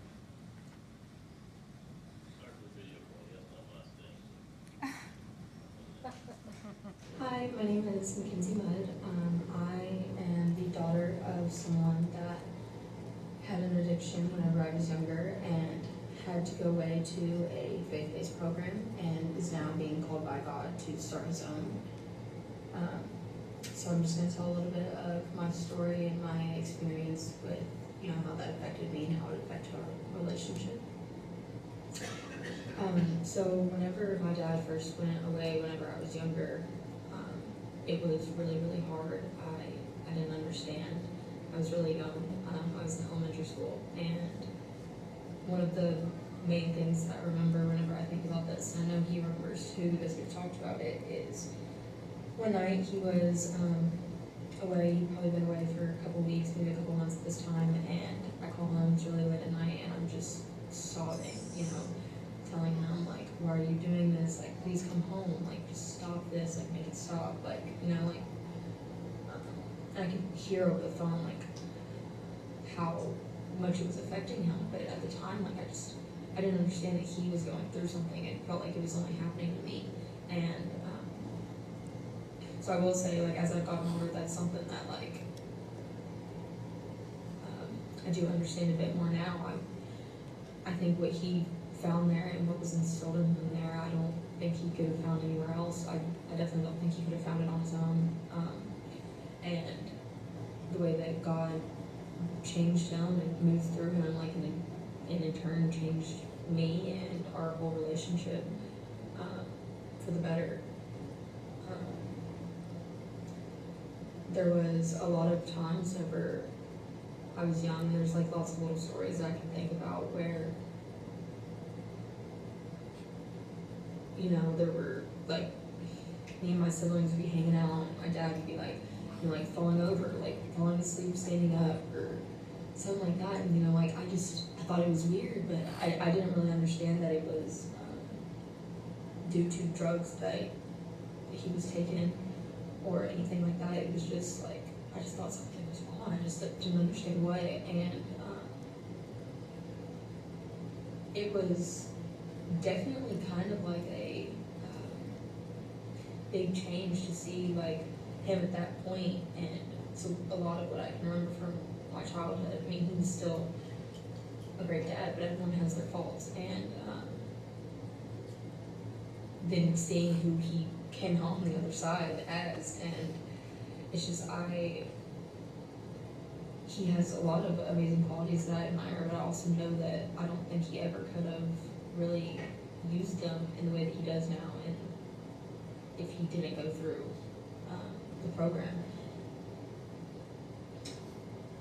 Because now the relationship that I have with my dad, it's one of those that are completely judgment-free, shame-free. Like, I can tell him absolutely anything, and you know, I can call him at 1 a.m., 2 a.m. I have called him multiple times to come pick me up.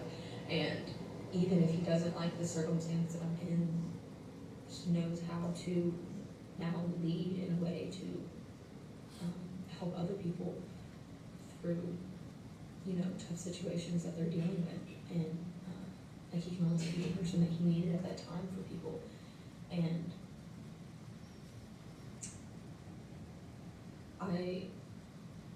I will say also, I know it's hard to like make the decision to leave, especially when you have kids, but to admit that you need help and like that you need healing, or you can't be the person that you need to be.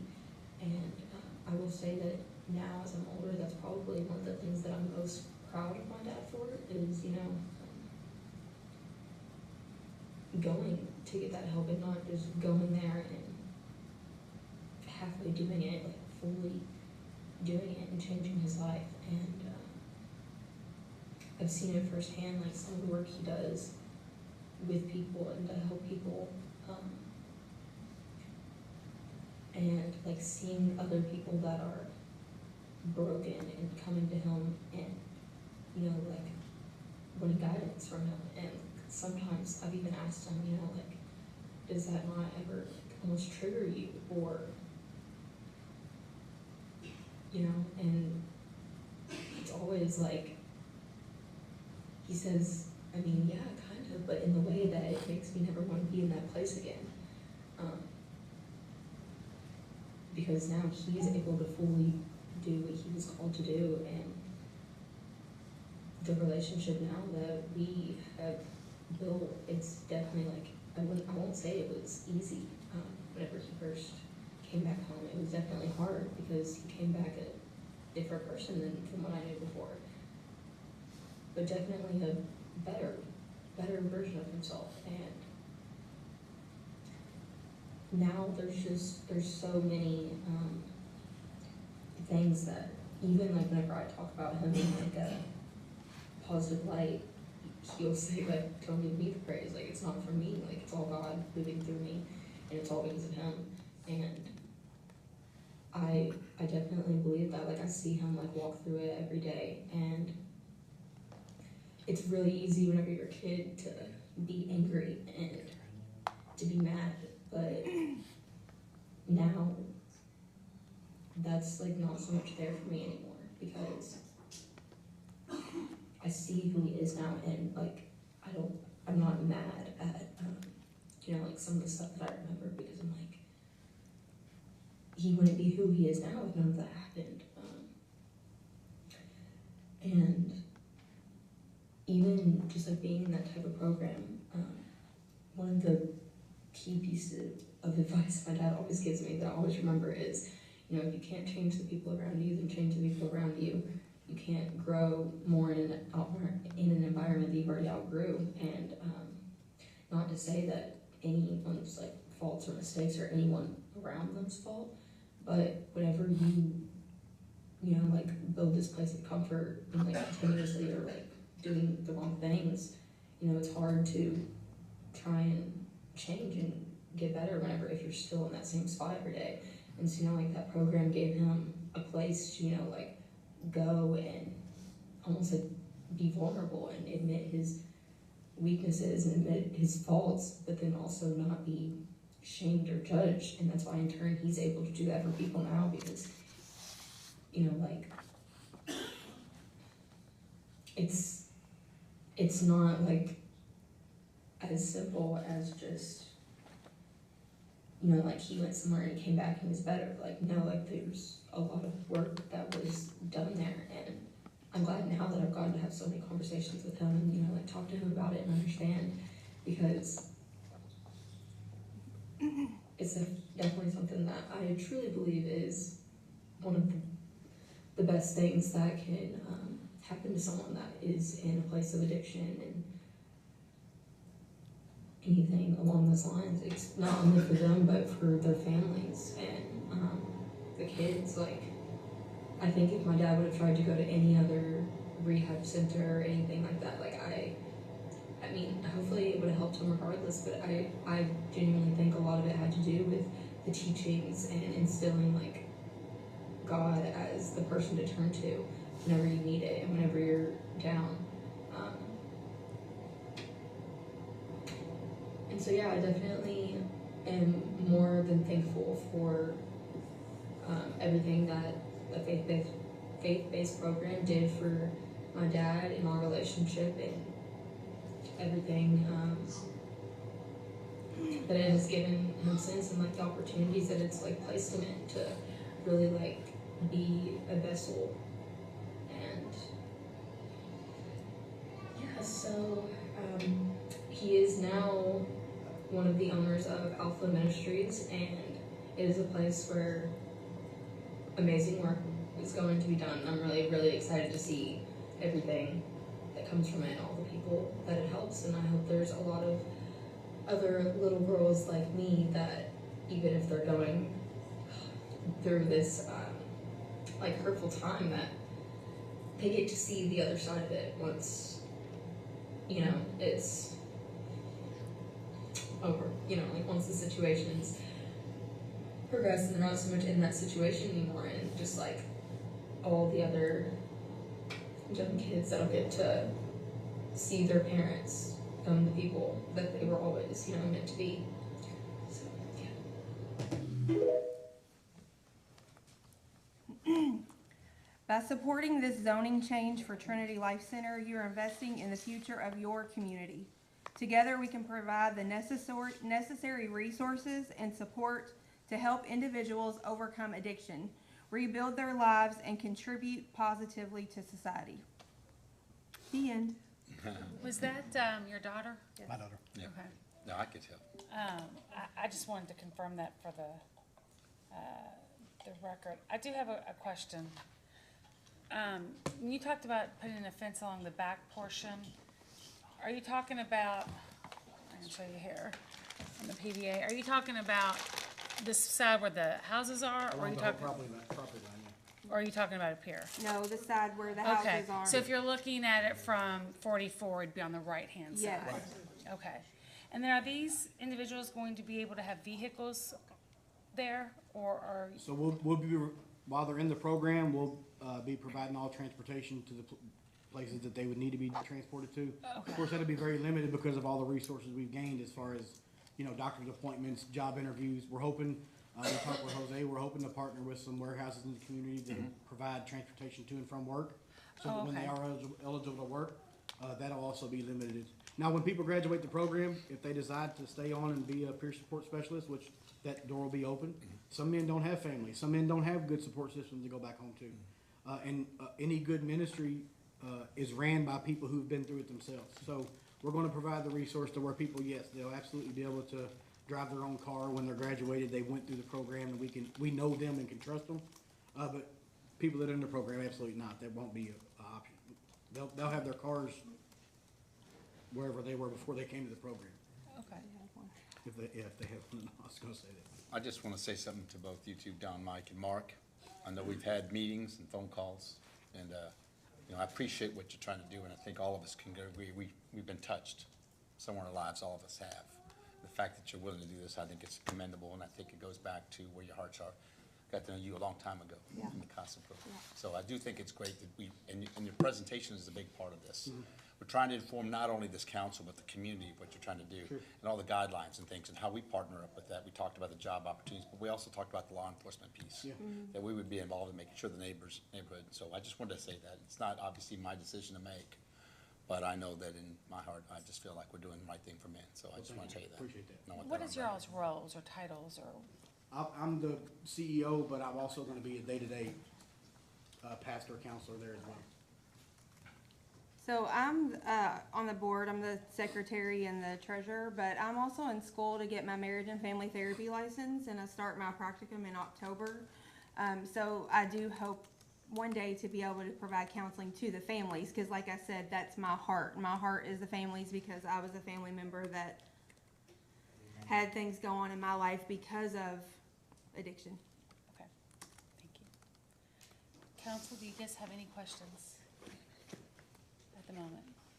No, I think I've asked them all the questions. I've been through here a lot myself, you know, so, but I thank you all for putting your heart into this, I really do. and I can see it on your face, you know, so, thank you. Thank you. Thank you all. Thank you.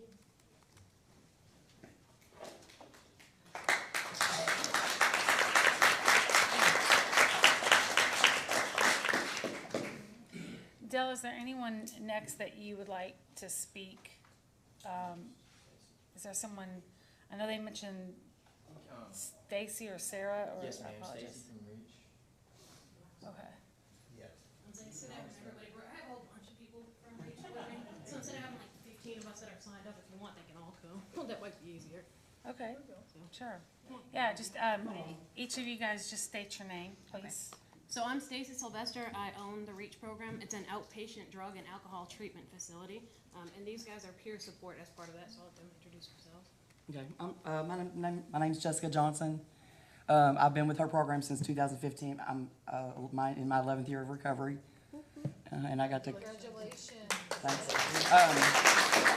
But my parole and probation officer sent me to Stacy when I moved here from Meade County. But I grew up in Bullitt County, so this is near and dear to me because there's never been any resources. When I got out of prison in 2015, there were no resources. It was like, well, you need to do aftercare. They didn't even know where to send me. So she was opening her Shepherdsville office, and I stuck and stayed. It's a program that I love. I love it. It's helped me. I mean, I did a SAT program in prison, but when I got out, we have to learn how to build a life worth living. Like, we have to learn how to, that was my foundation, and then I had to move from there. So be able to move forward and deal with life on life terms, staying plugged into a program has been huge. And I wouldn't be here if it wasn't for the program. So I'm that mom. I'm the mom that did drugs the entire time I was pregnant with my youngest two. My youngest son was born with half a heart. I went to rehab and found out I was pregnant with him, but they were, you know, I have a lot of guilt and shame, and I have to deal with that on a daily basis. And by giving back and being able to be a part of something that everybody understands me, you know, I'm the mom that was in the bathroom all night, and I can still see my kids' fingers under the door, you know, wanting me to come and read them a story or whatever. And, you know, so I've destroyed, you know, I've had a lot of destruction in my life. And, you know, if I could have been in a long-term recovery or been sent to some kind of a long-term recovery, you know, things might have been different before I was 42 sitting in prison with everybody in the family done. They were done. So it was me and God, you know, when I got thrown in. And I remember getting arrested. It was a relief. Like a huge, I was like, well, I'm going to prison. I know what I'm doing. You know, and I'm going to find the path somewhere. So, and I did. So I think this is a huge opportunity for our community. And like I said, I've been here at North Bullitt High School, class of 87. It was the 80, you know, we moved here in 80 when my dad got out of the Air Force. And I started with being a pregnant teenager. That's where it all started, you know, and the boyfriends I wanted to keep. And I had this illusion in my head of, you know, this little love story or whatever, and it didn't turn out that way, you know. So it just progressed as time went on, and I'm honored to be here and be a part of this, so to speak. And I didn't just introduce myself, I just went on and spoke.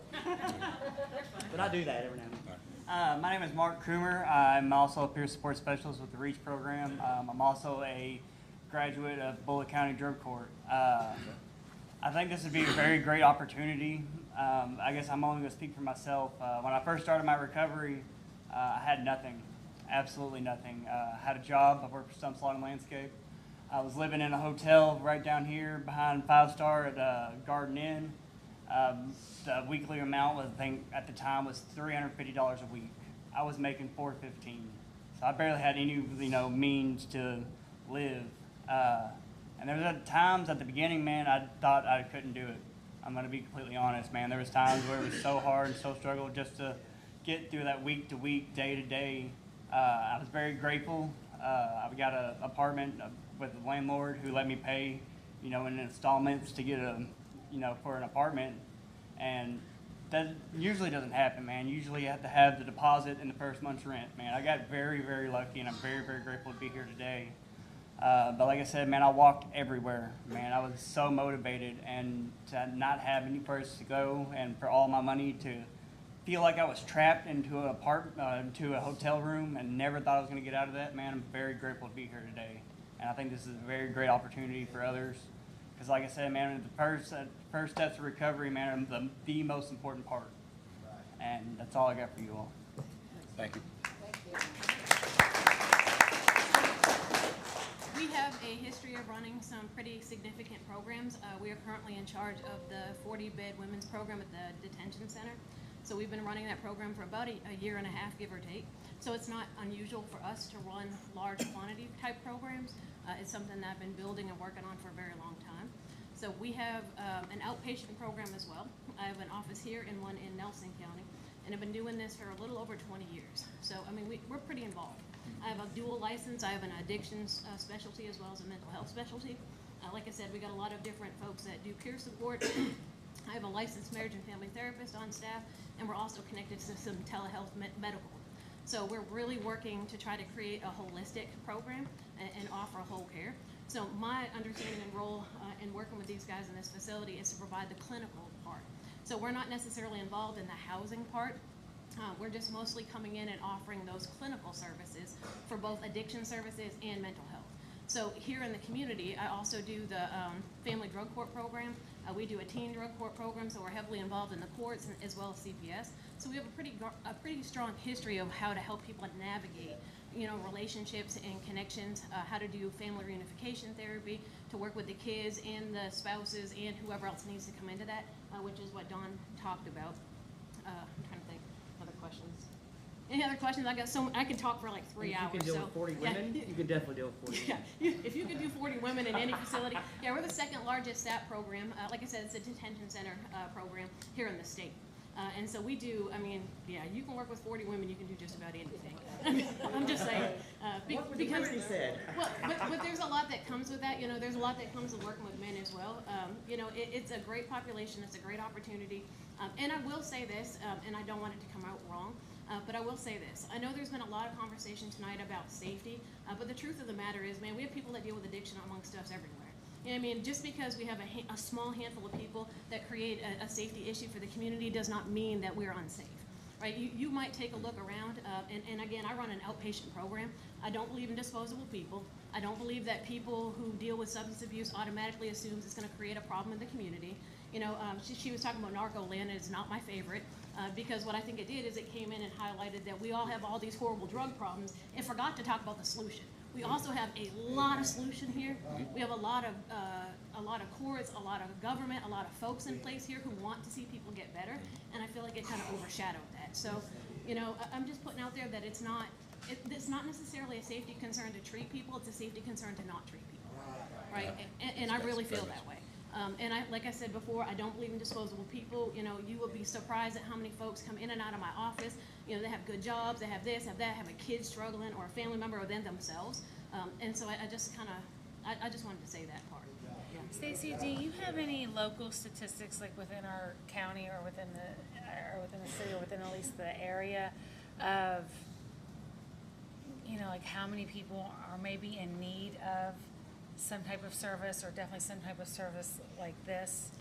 So I would say that my view on that is probably a little skewed, just because I don't know what the number is, but I see the people floating through the doors. Does that make sense? Like, yes. Because I work in the detention center, so I work in the belly of the beast, right? Let's talk about what that is. I've worked in inpatient treatment centers, so I mean, that's all I see is people that are in need. So to me, it feels like it's a need that is so large that we're just barely putting a dent in it. And I don't know if that answers your question. Like, I don't know a specific number. I can tell you when people ask me how successful we are, my answer is always 100%. And they're like, man, 100% of your people stay sober? And I'm like, no, but 100% of my people know where to come home to, and they do. You know, when people are ready, you can ask some of these folks that have known me a long time. We have a revolving door of people who might come in, get a little bit of solution, go back out. And if they're lucky enough to not die, right, and that's just real, right, if they're lucky enough to not die, they will come back and they will plug in. And we have one of the largest alumni associations this side of Jefferson County. And I'd be willing to argue probably even greater than that. You know, and our alumni are men and women who have graduated the program. I mean, I'm talking about, we've had people in mandatory release sitting in jail who have voluntarily chose to stay in jail to stay in our program and complete it. And that I can give you some statistics on. You know, where does that happen? You know, but I do think when people start to come into contact with the solution and people recognize, You know, they look at Mark, they look at Jessica, they look at Rodney, they got some of my Yeah, family good members Mark. out here in the field, you know, that came and supportive. I was just like, hey guys, who wants to come with us tonight? And I had to like shun some off. We're like, we don't need 4,000 people in here, because they would come. You know what I mean? And they would stand up here, person after person, because people will tell their story for two reasons. One, they'll tell their story to prevent somebody from having to go through it themselves, or two, they'll tell their stories so that people understand they're not alone. And they will line up, and that's what this men's program is. You know, it's people who are willing to line up to say, been there, done that, and I'm part of the solution, and give that back into this community that they've taken from. That- I was going to add, the fact is that this county has really lacked resources. Yeah. That's the biggest piece, and take an inventory. But I'll tell you, just as mayor, when I drive around and I see somebody, I actually pull over and I go talk to them. And I think it's kind of crazy that the mayor said, I know my chief goes and goes, what are you doing here? But we want to meet these people to find out where they're at. Sure. Maybe sometimes we look at them and we go, oh, I don't want to be a part of that. But in a city that you want to keep safe, you want to identify these people, because we forget I-65 and the detention center. Sure. Okay, These are our they are children. being let out with no real success. They got nothing, and you just send them out the door. There's nothing fault of the detention center. It is where they're at in their life. Sure. So we need to be able to go, hey, I see this gentleman here, can we get them some help? And I'll stop there, hey, can I take you somewhere? Yeah. I'm gonna take them to you and say, hey, why don't you just talk to somebody? Yeah. I'll take them over to the Trinity Church. That's the idea behind this, is that now, that's the real solution. Yeah. In all honesty, you know, can I share something about you, Mark? In all honesty, so this is a good example, and people say apparently they don't know Bullitt County very well, because they make me laugh. They're like, well, no, all these surrounding counties have a whole bunch of money like Bullitt County does. I'm like, look, we're broke. Right, we operate broke around here. We do things at the best. We have the highest success with the limited amount of money that we have, because love is free, right? And so, and I say that because, so I tell a story about Mark. Mark was in drug court, and it was like snow. I'm talking about snowing. And he was in this program, and he had to come. We were on Zoom because it was during that time everything was going on. So we had closed down the office, but he didn't have a way to get in contact with us, so he doesn't know. So he walks from God knows where, Denny's or something, over to South Preston. We're across the street from the jail. And he calls, and he's like, and I said, oh, it's closed. We went to Zoom because of the snow or whatever. So next thing I know, we're on Zoom. Mark shows up on Zoom. He walked from my office back to the library, and he's standing outside, and it is snow just pouring down. I mean, he's covered in it. And he's like, well, I just had to come to group. You know, it was important to me to plug in. It was important. And so I'm sitting here thinking, man, this dude is incredible. Like, he is really the epitome of what I say when we say we have to work for our recovery. So I tell him, Mark, go home. Like, I don't want you to stand outside. It wasn't until probably 2 years later that I heard him tell the story. But what he told was that he was like, man, that's the first time somebody loved me enough to tell me to not stand out in the snow. And I was like, what? Like, he floored me. Because I just thought, man, I love him. I don't want him, you know what I mean, catching a cold or whatever. And he was like, that's the first time somebody told me that. To us being in the detention center, where I've had females say to me when little things happen, you know, the door, somebody creaks the door, somebody's loud in the hallway, and I'll go and stand in front of the door. How many women have said to me, I've never felt safe until I got here. I'm in a detention center. I've never felt safe until I got here. So when you talk about who the people are that are coming into our facility, who these men are, right? These are our teenagers that we've seen running around here who are lost and absent, with absent parents. These are these grown, you know, these are these kids that have grown up who have lacked that sense of love and belonging that we're looking to give them, right? Because as you heard Mike's daughter talk about, if we can give that to them now, they can pay that forward. The statistic says one person that deals with addiction directly affects a minimum of 8 people. If we can give one of them the solution, we're already talking about 9 people who will benefit from that. That'll be a tremendous turn. I mean, it really is. And on the top of that, I've built back many of my relationships. My sister, who had my kids for years, all my children are in my lives. I have 7 grandkids, you know, so I have a life. And it is, if I can do it, anybody can do it, because I've destroyed a lot of stuff, and a lot, you know, especially the people that we love the most, you know. So I'm just honored to be here. Really. We're honored to have you. We could talk forever, so And whatever. Council? Hey, listen, that's okay. I'm not gonna judge you there. I'm gonna say, Does anybody have any questions? Anyone? Stacy, I love your energy. I appreciate it. I really do. I really do. Now you know why I Thank say. you, Council. Thank you all. Thank you all very much.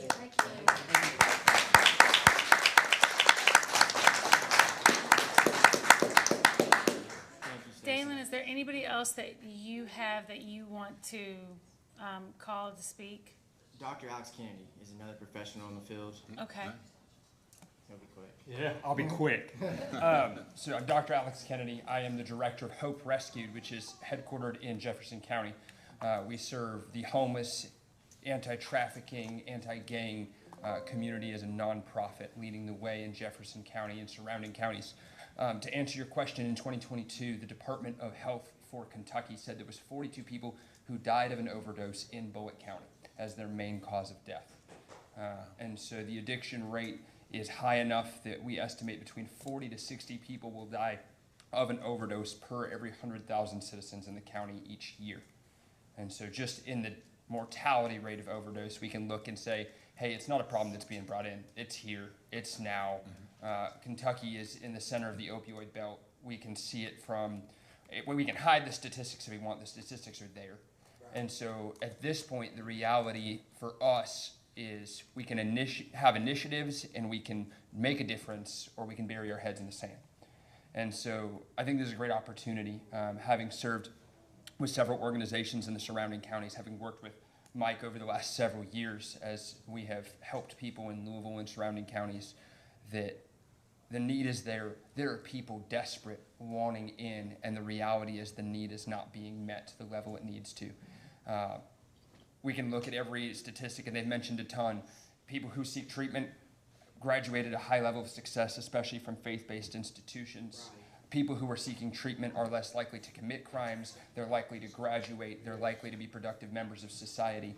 Surrounding recovery centers, crime rates drop. Neighbors that are often, I don't want to say completely opposed, but are very questioning, especially early on, generally fall in love with and support facilities. We saw it recently in Jefferson County with an organization called Isaiah House, where the community was standing against just 2 years ago, and now there are communities in the city saying, how do we get another one? How do we do more? And so it's a great opportunity as both an expert in the field and a person working with the populace on a day-to-day basis. It's a need that is addressing a problem that is already here.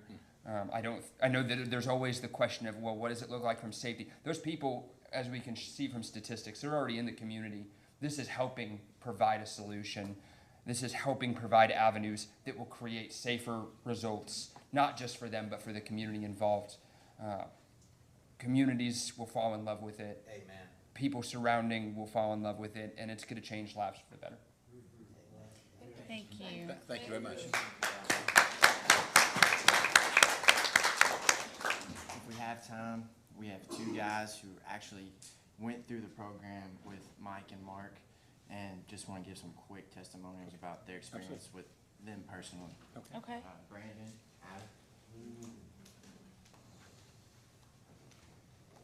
Adam. What's your name, sir? Brandon Newton. Brandon Newton, okay. Yes. Good evening. First of all, thank you all for sticking around and listening to us, what we have to say. Just wanted to say that I'm 100% on board for this, and I can tell you why. I myself was an addict, went through addiction for 10 years and lost everything. Lost my custody of my children. My wife left me, divorced me. My friends, family members, I was completely broken, had nothing left. And that was 7 years ago. And then I met Mike and Mark, and they took me into a faith-based program just like what they're going to do here in Alpha Ministries. And in 7 short years, to keep it short and sweet, I had custody of my children back. I'm remarried to the wife that we got divorced. I'm have all my friends back, all the stuff that I lost, and I want to be a light to these guys. So I'm also going to be on the board as an officer, and I will be helping with the guys just to give them hope, because if what I went through, just to let them know that, hey, it's possible. If God can do this for me, He can do it for them. And it was with the relationship of Jesus Christ that, because I even went to a rehab before that wasn't faith-based. Went in, out, went right back to using. It's a relationship with Jesus Christ and the fundamentals that we'll teach these guys to show them the way that will, because God will do it every time. And I stuck around tonight because I believe in this. You know, my kids are home. Where you at, Daddy? Well, I'm here because this is important. This is big, because this epidemic and this drug is horrible. And if I wouldn't be standing here today to share it with y'all, letting you know, hey, this is possible. I've either been dead or in jail. And today I'm here to say that in 7 short years, this is what I'm living proof of what God can do and what this program can do.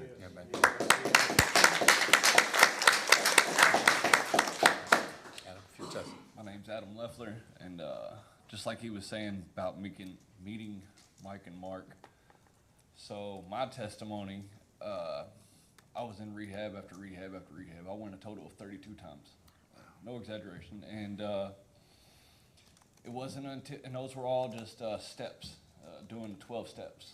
And it wasn't until I went to a faith-based rehab, my first time going to a faith-based rehab, where I met Mike, I met Mark, I met a bunch of other guys that was willing to help me and help lead me to Jesus and help me to find God, and that's what changed my life. So I was an addict for a total of 11 years of my life, and I'm going on 5 years next month being sober, and it wasn't, the only reason why is because I had brothers help lead me to God, you know, and that's why I'm going to be a part of this program as well, just like Brandon was saying, and I want to be light for them, you know, because they can see what God's done for me. Why won't he do it for them, you know? So that's what I got. Thank you.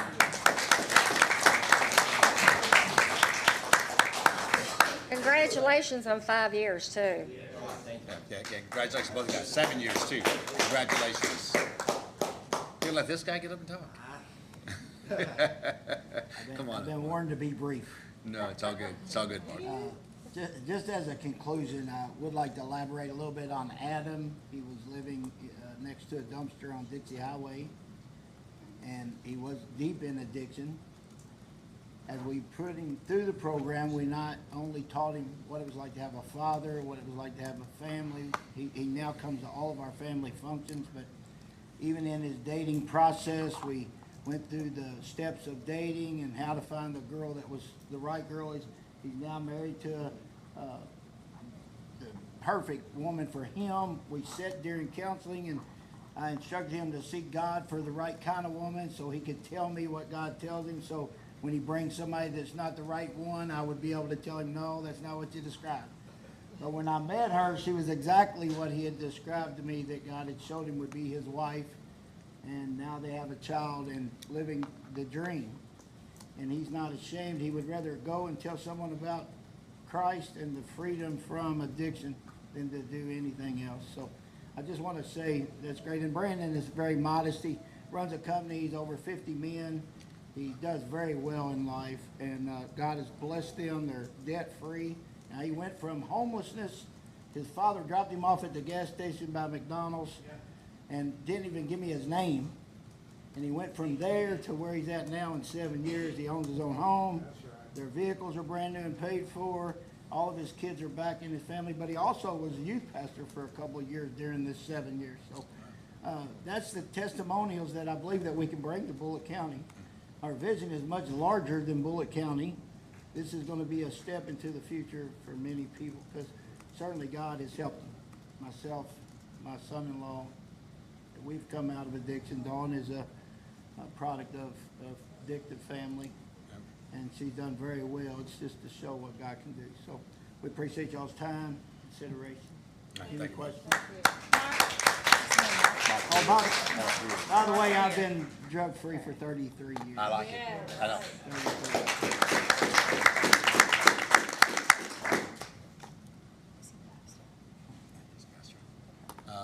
I just wanted, I know that when we talked about that language that you, Mike, and the rest of you, that you, back here, Brandon, Adam, you have the language that are going to help people.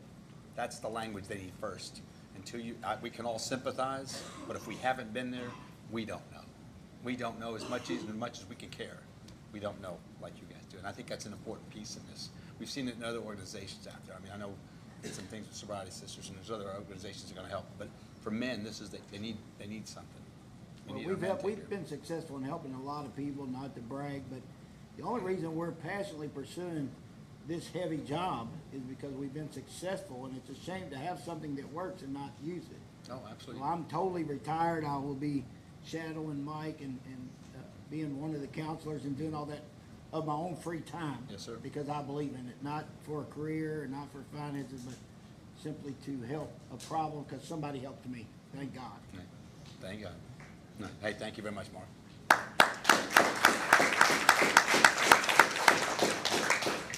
right, is that all you have for now? Yes. Okay, we've got a few other people, so I'm gonna call them if you all would just hang tight in case there's any questions. Absolutely. The first individual I have is Jessica Johnson. Oh, okay, thank you, sorry. Mark Cummer? Mark?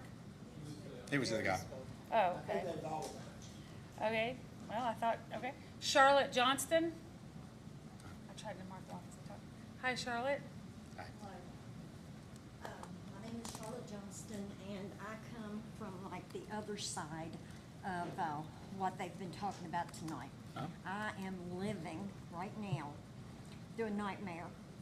I have a son that last year I went on vacation, and the very next morning I wake up first day and get a call that my son had overdosed, and had to have CPR, had to have like 4 things of Narcan to bring him back, and he lived, and thank God. I thank God for that every day.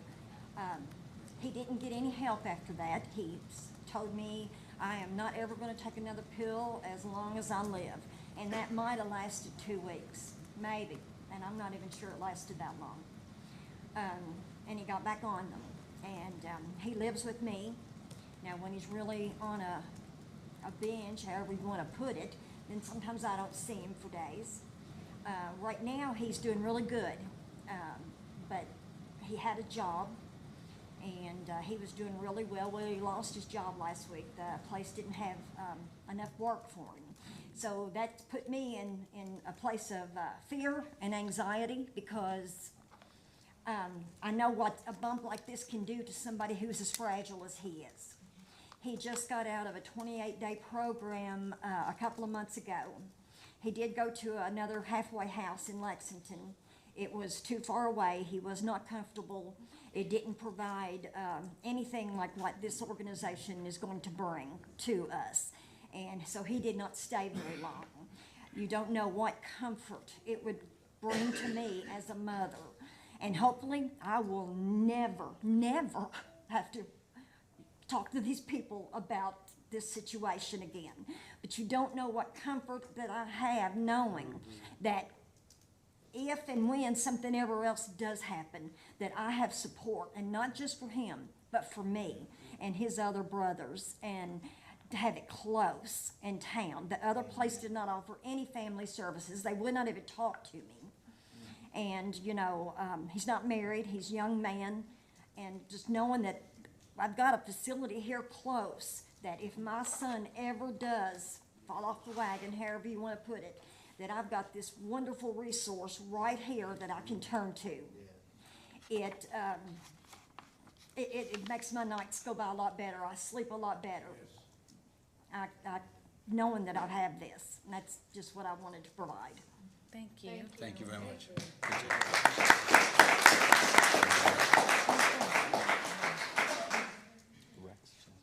Oh, there's this name. Or is that? Mike? Is this him? There's somebody signed up, Mitch or Mike Mudd Senior? Okay, come on up. Sorry, I apologize, I couldn't can you state your name, please? Mike Mudd Senior. Okay. I'm the father of the gentleman, and a good friend with this gentleman here, and good friends with everybody here. Thank you all for listening to me. This is my son, Matthew. I went through addiction in my life. Got on pills. I can blame it on the doctor. No, I did it myself. I took more than I should have took, and then I took more the next day. So through what my son's doing, I went there. It helped me. I watched my wife cry every night because I need to go get another fix, because I did all my pills up, so I went and got another pill. Married for 48 years to this beautiful woman. She passed just a couple months ago. Mike's mother, Matt's mom. He had to watch me go through an addiction. This is the only one in the family that didn't. The one in the front here that didn't have to do addiction, because he learned from watching his older brothers and his dad go through this, and what him and his mother was struggling with while they was home on their knees praying for me and my kids to get right. We was driving them crazy, worried about was we gonna come home, because we had to go with our next fix. But I know through this faith-based ministry that they're trying to open up here, I know that it's gonna be a great thing. I've already got my answer, and that's yes. So I'm thankful that you all listened to everybody here tonight, and I know you took a lot of time. I appreciate it, and I really think that this is going to be a good thing for the city of Shepherdsville. I go to a church right down the road from Trinity, which is Impact. It's on right down the road from it, just a mile or two.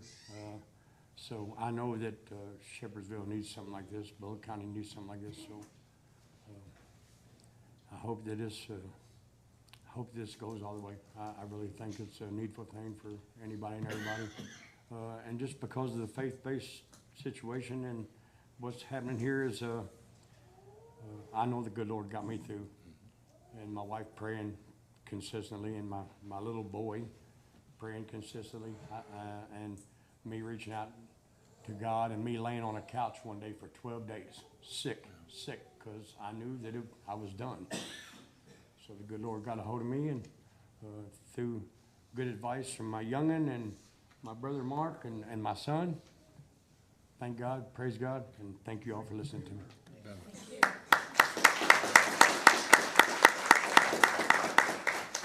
All right, next, Rex Chesser.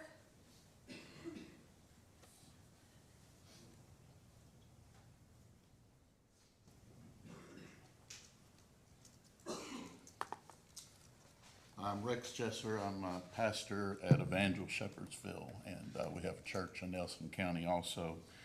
And the reason why I'm here is to let you know there is a great need, as you've heard here tonight, for this center.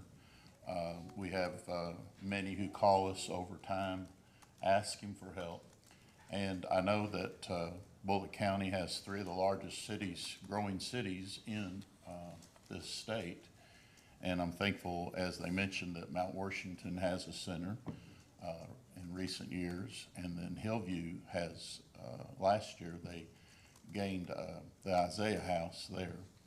And I'm hopeful that y'all will be able to exercise the opportunity to have it here in Shepherdsville as well. 79% of the deaths from overdose is fentanyl. There are 3 different ways, and I won't waste time talking about it, but 79% is a huge number when 21% covers meth and then all the others that follow. Bullitt County is in the top 8 counties in our state for drug abuse and all kinds of, when you combine the addictions, which this center would help with a number of addictions. And when it comes to fentanyl deaths, they're within the top 8. One of the reasons, obviously, is Bullitt County is connected to Jefferson County, and that's the way with 4 other smaller counties, they're connected to other counties.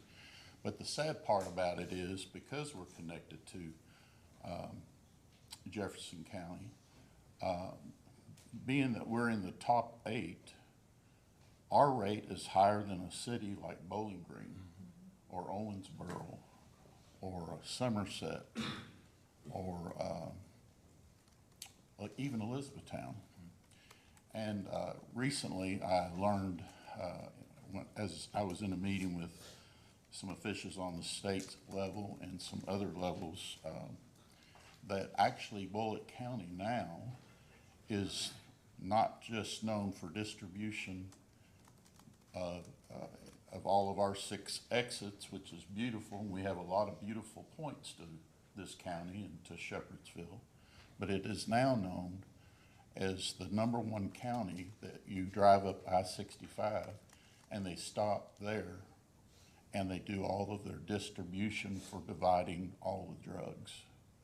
And they put all the drugs together, package them, and it goes to 16 different large cities, north, east, and west. And that's not a knock against us. I think it's a opportunity for us to see not just a reversal, but to see a divine reversal as well, because this is a faith-based unit.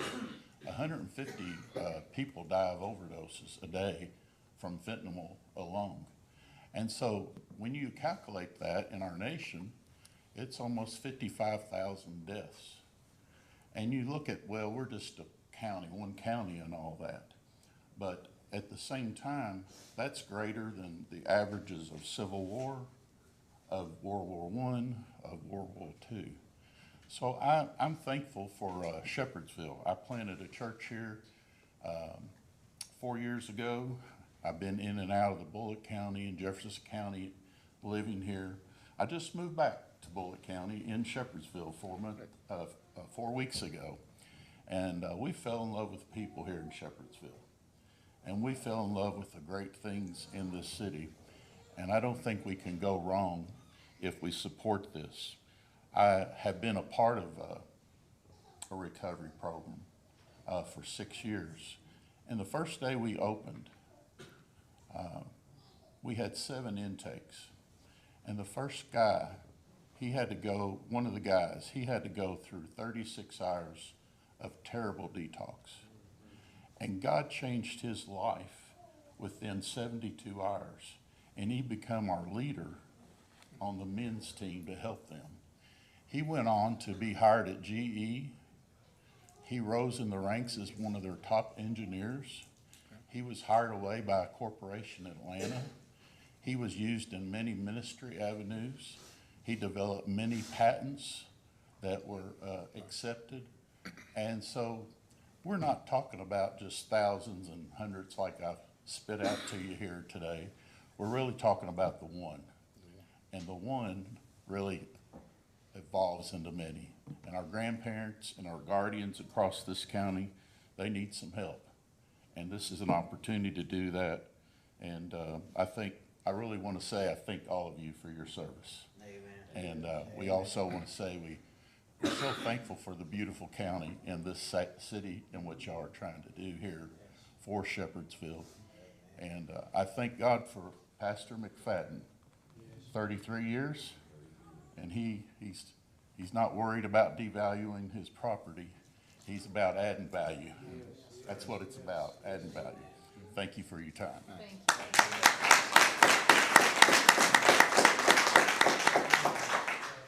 Next up, we have Jamie and Rodney Gunter. That's it. Jamie and Rodney Gunter? No? Okay.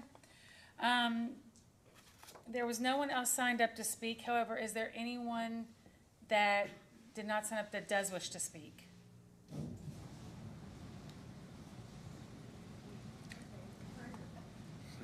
My name is Mark Weir Jr. That's my father, my brother-in-law, my sister. I actually grew up here in Bullitt County. I went to Bernheim Middle School, went to Bullitt Lake Middle School, went to Bullitt Central High School in North Bullitt. I can tell you whenever I was in high school, there was a drug problem in the schools. And once you got out of the schools, it became a problem as an adult on the streets. And if you don't have a strong support system, I know how easily it is to get wrapped up into all of that. Me, fortunately, I'm blessed to have a family that was able to walk through it and to know how to guide me through something like that. So I didn't have to go to a program. I was able to do it at my house. People who really knew God, people who really went through it, people that could help me stay away from it and help me better my life. And the only reason I'm here today is because I know these men personally. These men are real, not just inside of a recovery home, but they live it every day. They want to help people outside the recovery home. So I know that this opportunity right here is not just given to people who want to just do something, maybe it's their own dream or their own vision, but these men have a heart and a passion after saving people, rescuing people, and then sending them back out into a community to help the community grow and be stronger. We want to change Bullitt County. We want to change Shepherdsville. We want when kids go to school, they don't have a problem getting wrapped up in drugs because their parents are wrapped up in drugs. But they can actually go to school and talk about how God is, their parents have been married 40 years, 50 years, that drugs and alcohol didn't tear their families apart. I want to be able to change the conversations that's being had in this community. And I know that if we're given the opportunity to do it, we can make that happen. And we can make that happen with everybody here's support, with your all support. You all have today the option to be able to pass this thing through or not to. And I think if you do pass this thing through, that we can put Shepherdsville on the map for being a community that is bettering society, that's bettering people. People go and get jobs at Ford and GE and engineers who may have never got those positions if they wasn't meeting these people or given an opportunity to go to a program like this and change their life and change their story and change their kids. We have to be able to give people a place like this so their kids can be affected and we can grow this community into something great. So thank you.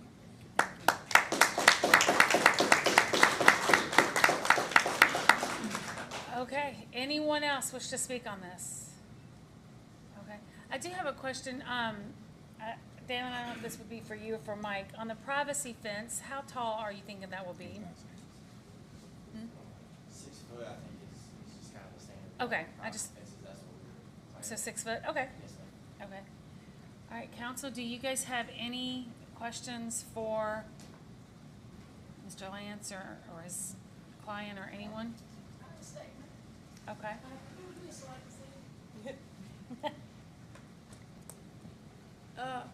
For anybody that's not convinced that this is a good program, I lost a stepson to drugs. I buried him at 37 years old. He didn't die from an overdose, but he died from the complications of what the drugs and the alcohol did to his body. For 6 months, he was in a hospital bed, and I wiped his butt, and I fed him his food through a tube. 6'4", and I could pick him up and put him in a wheelchair. And I watched him die one piece at a time. He had no help. Couldn't get him in anywhere. I now have a daughter that's 41 years old, and she is a drug addict and alcoholic. Brother Mark Weird is working with my daughter right now, helping her. She's going through detox again right now, hoping that we can get through it this time. If it hadn't been for Brother Mark having long conversations with my daughter, she wouldn't be there right now. She would probably be dead. She's totaled 4 cars in the last year. She's overdosed drinking. She calls me up, says, "Do you have a liposuction on, Mom?" She wants to die. She's still alive today because Brother Mark. She's not through it all yet. I still don't know if I'm going to save her, but I know she's got a better chance now because God's working with her. We need this here. It's in a good spot. There's been many others we've turned down because their plans weren't good. Nothing like this. The areas they wanted to put them in weren't good. I like everything. I've been on the tour. I've seen what they've got. I want them here. I'm hoping that someday they'll do women too. But I think it's an excellent program, and we got to start somewhere. And I hope that the rest of the council sees fit to vote them through. Bonnie, thank you. Anybody else? Mike, did you push your button for, did you want to say something? No? Paula, anything? Right? Well, I went on the tour, and I have to say that it was an eye-opener to me. And then listening to the testimonies tonight, and every family, I think, has been somehow impacted with either alcohol or drugs. And I hope it works. I really do. I mean, I'll pray for you all every day. And I'll do some volunteering, too. Me too. Yep. Yes. Brad, would you like to, anything? Jennifer? No, because I'll cry. Okay, that's okay. We're all gonna cry here in a minute. I just want to tell you, I think that part of all of this is the work that you put out to educate the community was excellent. It was excellent. Nice job. I mean, all the way around, because people fear what they don't know. And until you actually open their eyes to what you were trying to do and what you have done and what you've been through, that makes the difference. And I gotta tell you, man, it's just a great feeling. I saw Bonnie, I saw my wife, she's a big crowd, maybe she's gonna make me cry in a minute. But it is about this, it is about making a difference. You know, I always say being problem solvers, right? Don't bring me a problem, bring me a solution. And you brought us one. Amen. And so, and remember the first time you came to my office, Mark? That's right, all right? So I can still remember that, right? I just want to tell you that sometimes when we do have these things in our community, the support for it here, we appreciate that, but we know people are concerned. We'll continue to do those things to show. Again, I have no vote when it comes to the planning and zoning piece, but I do want to make sure that my opinion is known. Because again, it is about what we've been doing to support you guys and all the things that you want to do, your problem solvers, and I can't thank you enough. You have my vote. All right, I don't know if we have any other questions now, so. with the I fact- have a statement, though. Okay. I do know that, and when I talked to Dawn and several other people, and when we were on the tour, you know, you'd hear people say, well, this is just gonna be another homeless shelter, but it is not a homeless shelter. It is not. So I wanted to put that out there. Yeah, and you made some points about that, and the guidelines you have is gonna keep that strong, but thank you, Faith. You're welcome. Yes, And I just want to say that in all of this, the people who get left out are the families, and they're going to work with the families. Because I know, I was in a relationship where there was drug addiction and physical abuse, and my kids saw it, and they still in their 20s deal with it on a daily basis. So I want to thank you all for also bringing in the families to work with them as well, because it's really hard when they grow up, and we didn't get help for it when they were young, so, thank you. Jennifer, thank you, that was really very nice. Okay, well, with that, the hearing on the rezoning then is concluded. I think you guys obviously did a nice job. 15 people signed up and not one person spoke against it, so I think that really, I know people did speak against it, I think, at the planning commission. So that really speaks to what the mayor was saying about you all getting that community involved and addressing some of the concerns that they had, I know, with like the windows and all of that. So just excellent, presentation. Thank you all. If Yes, Mike. I might change my mind here for just a moment. At this hearing, am I allowed to question anyone that testified?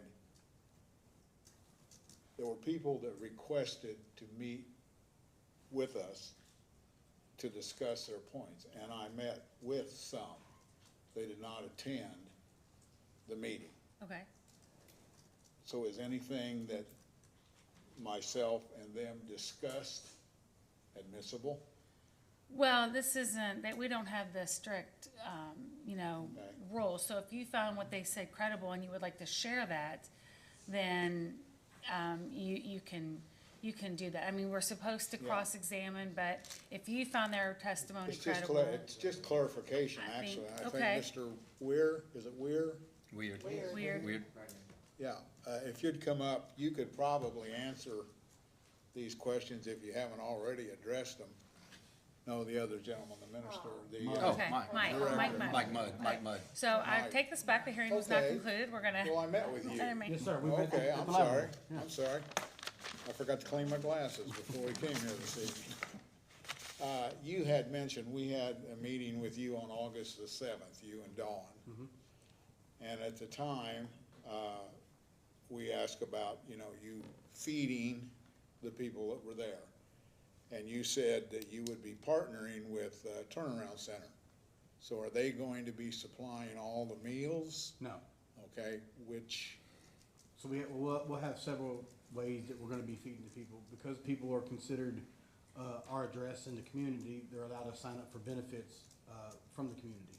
So, they'll be able to be eligible for SNAP benefits using our address and their apartment numbers for the residents. So that's one way we'll be able to feed each resident that comes Okay. home. will they be preparing any meals there? Yeah. Okay. Yeah. They'll be cooking in the kitchen as well as cleaning it, taking out the trash. Yeah. Okay.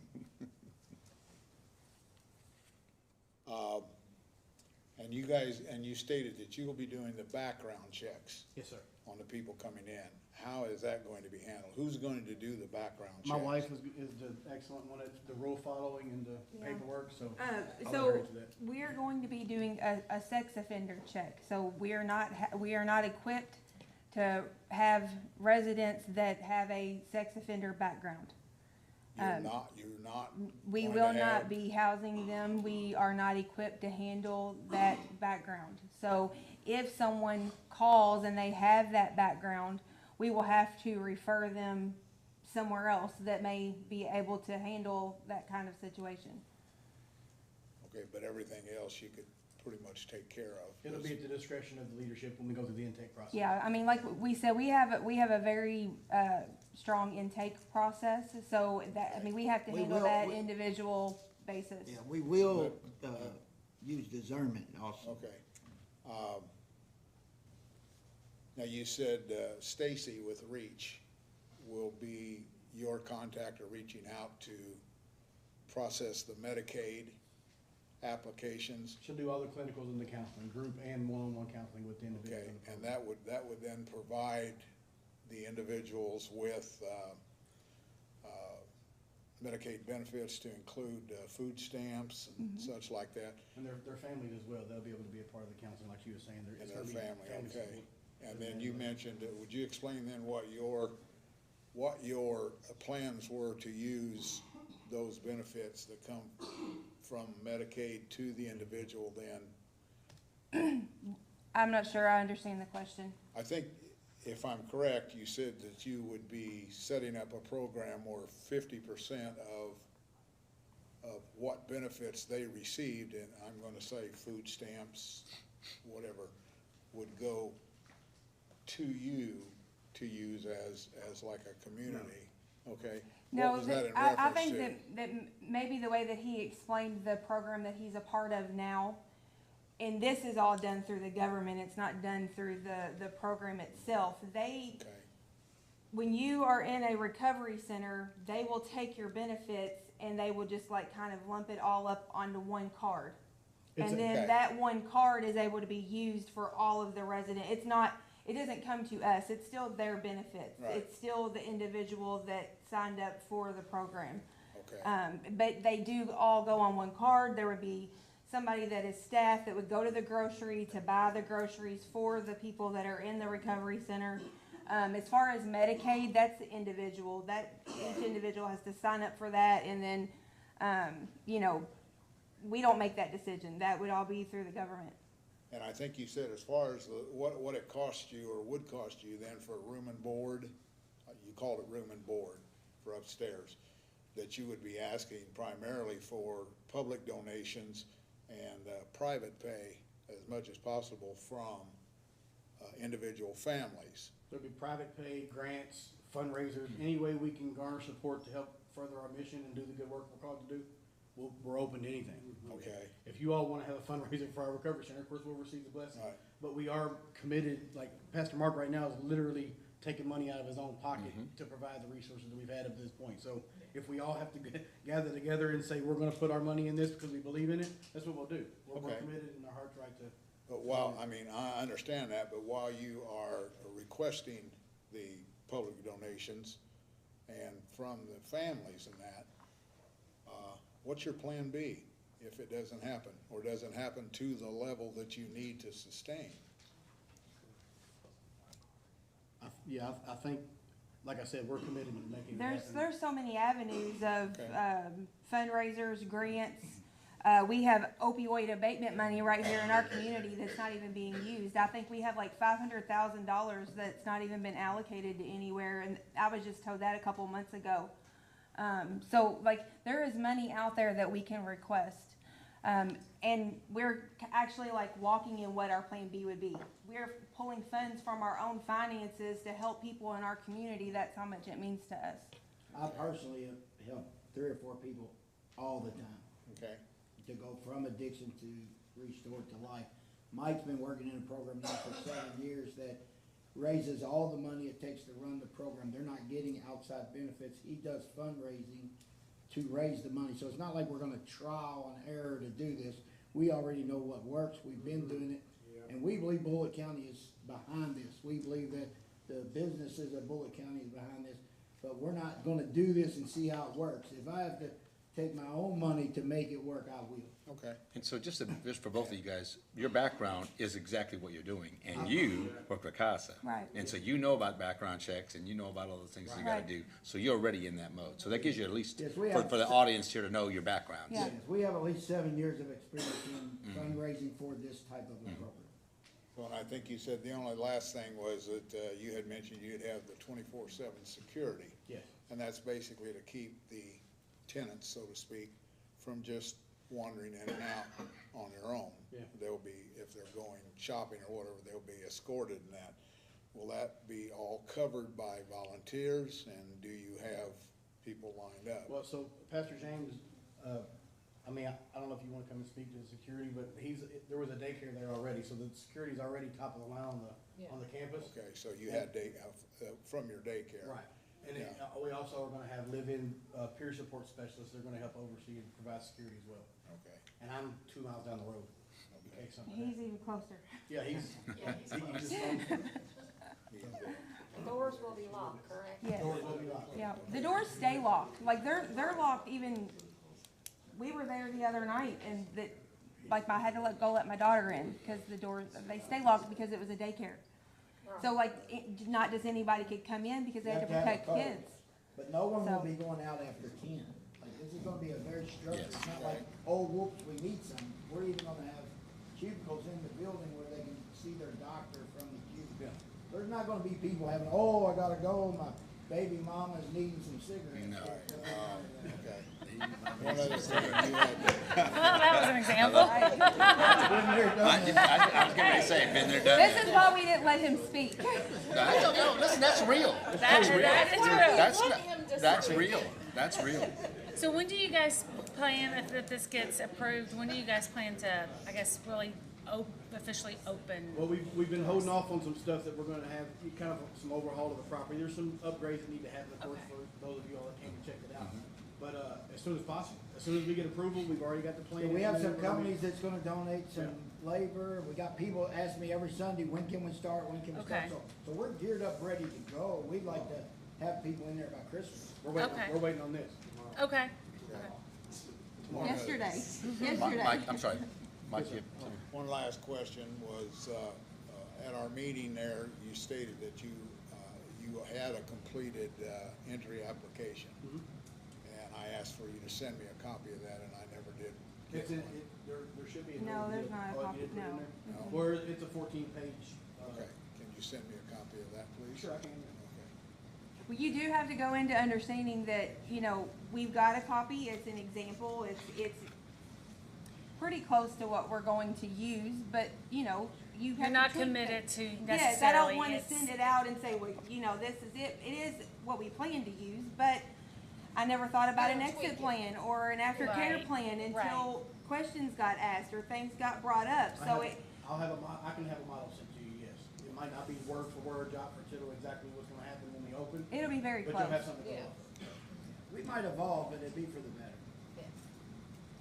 And I apologize for not sending it to you earlier.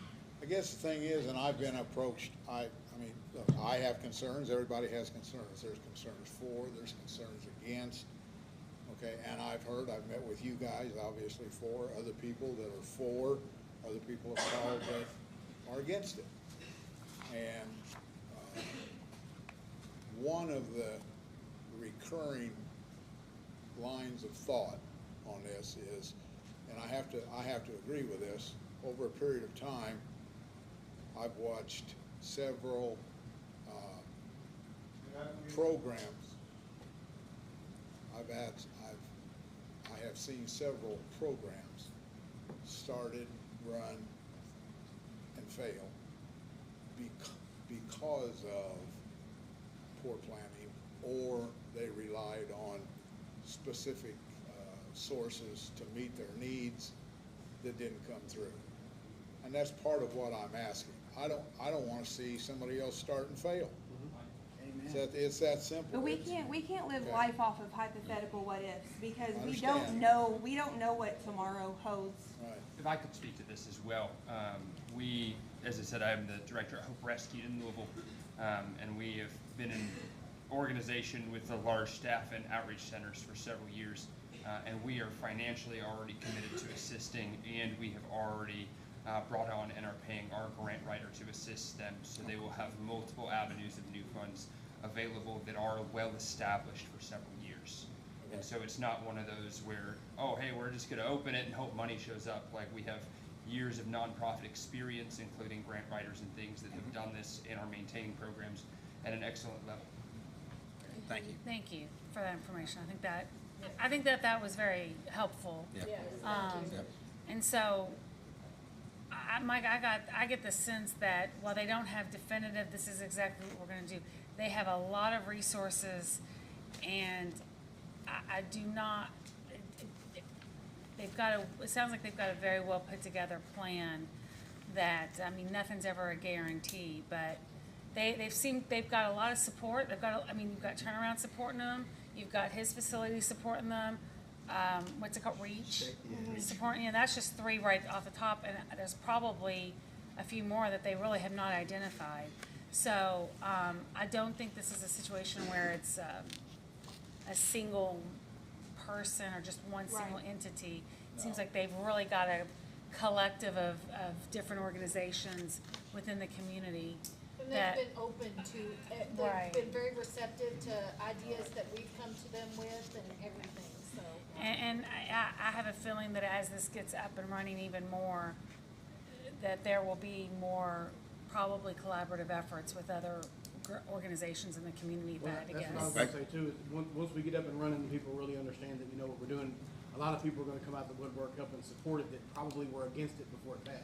So, 2 things there. Obviously, that follow-up piece, right? For the sense of security for the folks that live around you is to continue that relationship. Not just go out there like you did, knock on doors, put flyers on, do all that good stuff we talked about, but making sure that they continue to see it. Once that comfortableness falls in, it's like you said before, 12 Oaks. Yeah. It's a good example. It's a good example, right? So that becomes. Our doors will be open for you to come and check it out. And I think that's a great thing to offer the community, because then it kind of keeps everybody seeing this a sense of relief once you continue to know that even after it starts, because that, what Mike said is true. There have been organizations that have done things, you've watched them, and they've done certain things, and that's what people fear, that we really haven't done a good job in the county. But we've got people willing to commit to doing things like this. You guys came properly prepared. You've got people that support you, different agencies. You got grant writing, which is valuable when it comes, trust me. It's invaluable. It's valuable. And I think for us, I think that's the biggest thing. So, I appreciate Mike's comments, but I think it's important for them to know that you've been attentive. You've been in the neighborhoods, you've been building relationships. We've already been doing this. We're just Yeah. wanting to do it in Bullock That's County. right. We're No. not starting. This is No, I got you. I'm working with her daughter. I've not asked nobody for no money. I'm not looking to make money. I'm retired. I have a good retirement fund, and I'm using that to help people that was just like me. Yeah. And then I one agree. day, they're gonna help somebody that was just like them. Yep. This is what we do. Where the money comes from, it has to be God. And if God touches your heart to help us, then you're being used by God. 'Cause Yep. that's where we're gonna get it. Yep. God's gonna provide. He said he would not leave us empty. We Yep. will have what we need. Yeah. Well, I appreciate it. Anything else? Any other questions? Any other statement? Okay, so, any other statements? Because I'm going to conclude the hearing once and for all. Dalen, do you have anything final you want to say before I really conclude? I think everything's been said. Yep. All right, so that portion of the rezoning hearing is concluded. Thank you guys for answering those additional questions. We appreciate it. Yeah, so we're done with that. We are done with that part, sir. Our first reading will then be. Yes, so does anybody, Bonnie, you want? Yeah. Bonnie and Jennifer, you all want to sponsor an ordinance to approve the zoning? Yes. Okay. Does anybody else want me to write an ordinance to not approve it? Let me just ask that question. And if you don't want to tell me now, you can email me. But as for right now, I will only be preparing an ordinance to approve the rezoning. I will draft that and send that to you guys with your all's motions and with some reasoning. So we'll keep you all, I've got you in my I'll phone. write that down for We'll you. make sure you guys. a first reading and a second reading, a second reading, you vote. And we don't take any additional testimony during those readings. So, I mean, you're more than welcome to be here. Damon, you're welcome to be here as well, but I know, you don't always want to do that. And so if you're not here on the second reading, I can email you and let you know what happens. So. Do you have the dates of the? Yes, I can give you the dates. So the first reading It's 14th of October. will and the 28th. be October 14th, and the second reading will be October 28th. So we'll know something for sure on October 28th. You will? Yes, yes, since I've already been instructed to, do that, to write it, yes. There won't be any delay in that. We're gonna be in by Christmas. This way. Optimistic view. I love it. All right. All right, well, thank you all very much for everything. Thank you all very much for all of you to be here. Thank you very much. And Vanna, you did a great job. Hey, thank you very much. Appreciate it. It's nice to meet you. Very excellent presentation. All right, so. I know, but good to see you again. Good to see you again. All right, we need to finish our meeting real quick. Yeah.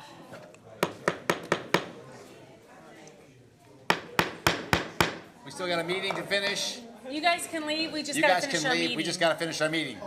Thank you all. Hey, thank you. Hey, thank you, buddy. Thank you. Come over here, seeing everything, and just want to say too, I really appreciate you speaking with the students. That's a huge blessing for them. You're breaking stuff. I'd like to invite anybody else who ever want to come out as well. Nice. Thank you all. All right. All right. So I get that meeting taken care of. All right. Right. Tom, we're just out of control. You want me to get control? No, I can do it real quick. Hey, thank you. Thanks. All right, thank you. Thank you very much. All right. Got it? Everybody. All right. Thank you very much. Thank you, Mike. Get out of here. Thank you. All right. All right, executive session, we have none. Planning and zoning, Jeremy's actually going to be at our next meeting, update us on that. I did actually have something, Dwayne Price, he's been actually on some rest right now, and Dwayne just wanted to let me know, we actually had one, and it was for parking, a variance in the Cedar Grove Business Park, so not a big deal there. Yeah, I just want to make sure, because it's in the area it's supposed to be. Department heads real quick. Look at those fine guys back there, and you don't get to come up together. Jody? I think they should just have. Cedar Grove Road, Cedar Grove Park, Business Park.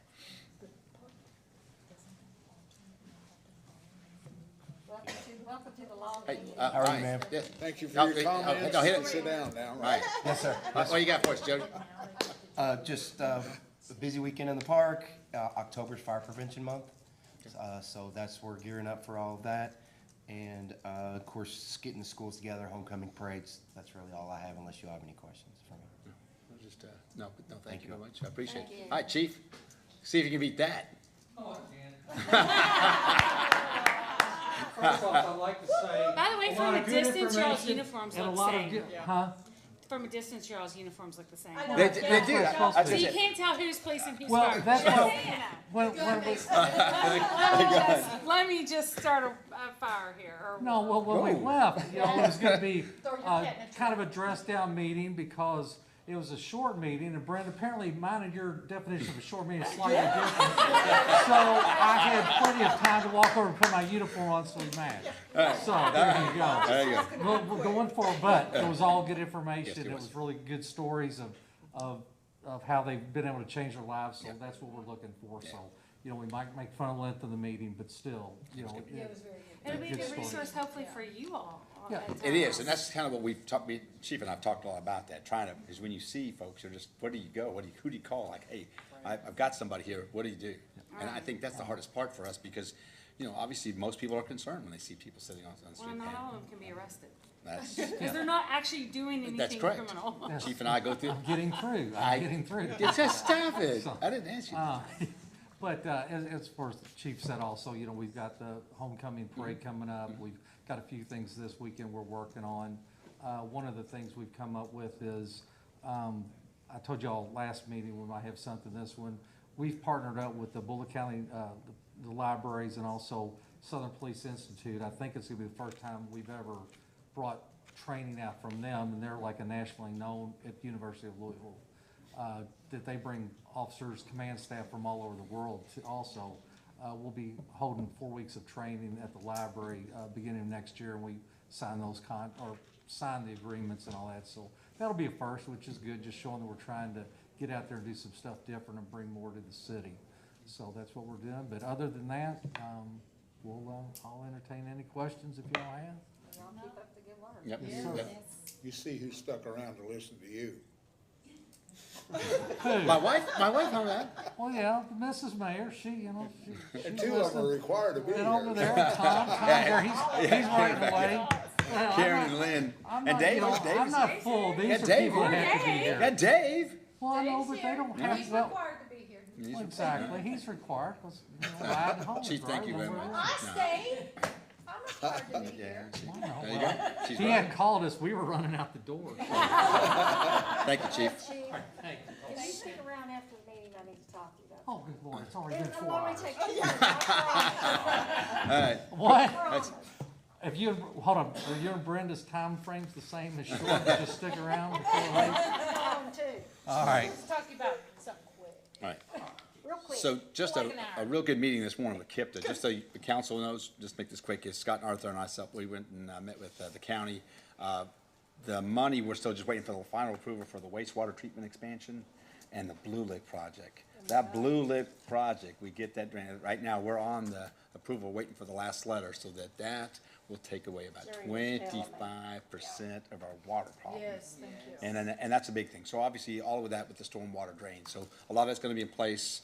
We've been talking about 6 months and park projects, but I'm not gonna do that now because we need to finish. Brenda, would you like to add something to this meeting? City clerks can adjourn. Okay. All right. Council, let's start with Paula. All I have is food truck invasion is Sunday, so That's right. don't forget that. I would love to see you guys come out for that. Thank you very much. Mike? No? Well, that was quick. All right, Ms. Faith? I just want to say thank you to everybody that came and spoke tonight, because it really was an eye-opener. Yeah, it was great. And like I said earlier, it's in every family, it really is. Either drugs or alcohol or abuse, or both, or all three. All three. But I think it took a lot of nerve to get up here and speak like that, talk about your life like that. So it impressed me. And thanks to everybody, all the employees for all you do. Before you speak, I'm gonna concur. For you to say what you said, that was very special. I mean that to you, and God bless you for doing that. I mean, seriously, that was good. Jennifer, what would you like to say? I don't have anything. Well, don't forget Thursday, Friday, Saturday, Sunday, Louder Than Life. No, she's ready to go. She's ready to go. I'm ready to rock. All right, Brad? All right, and Miss Bonnie? Since it's Louder Than Life, y'all do any patrol at KOA?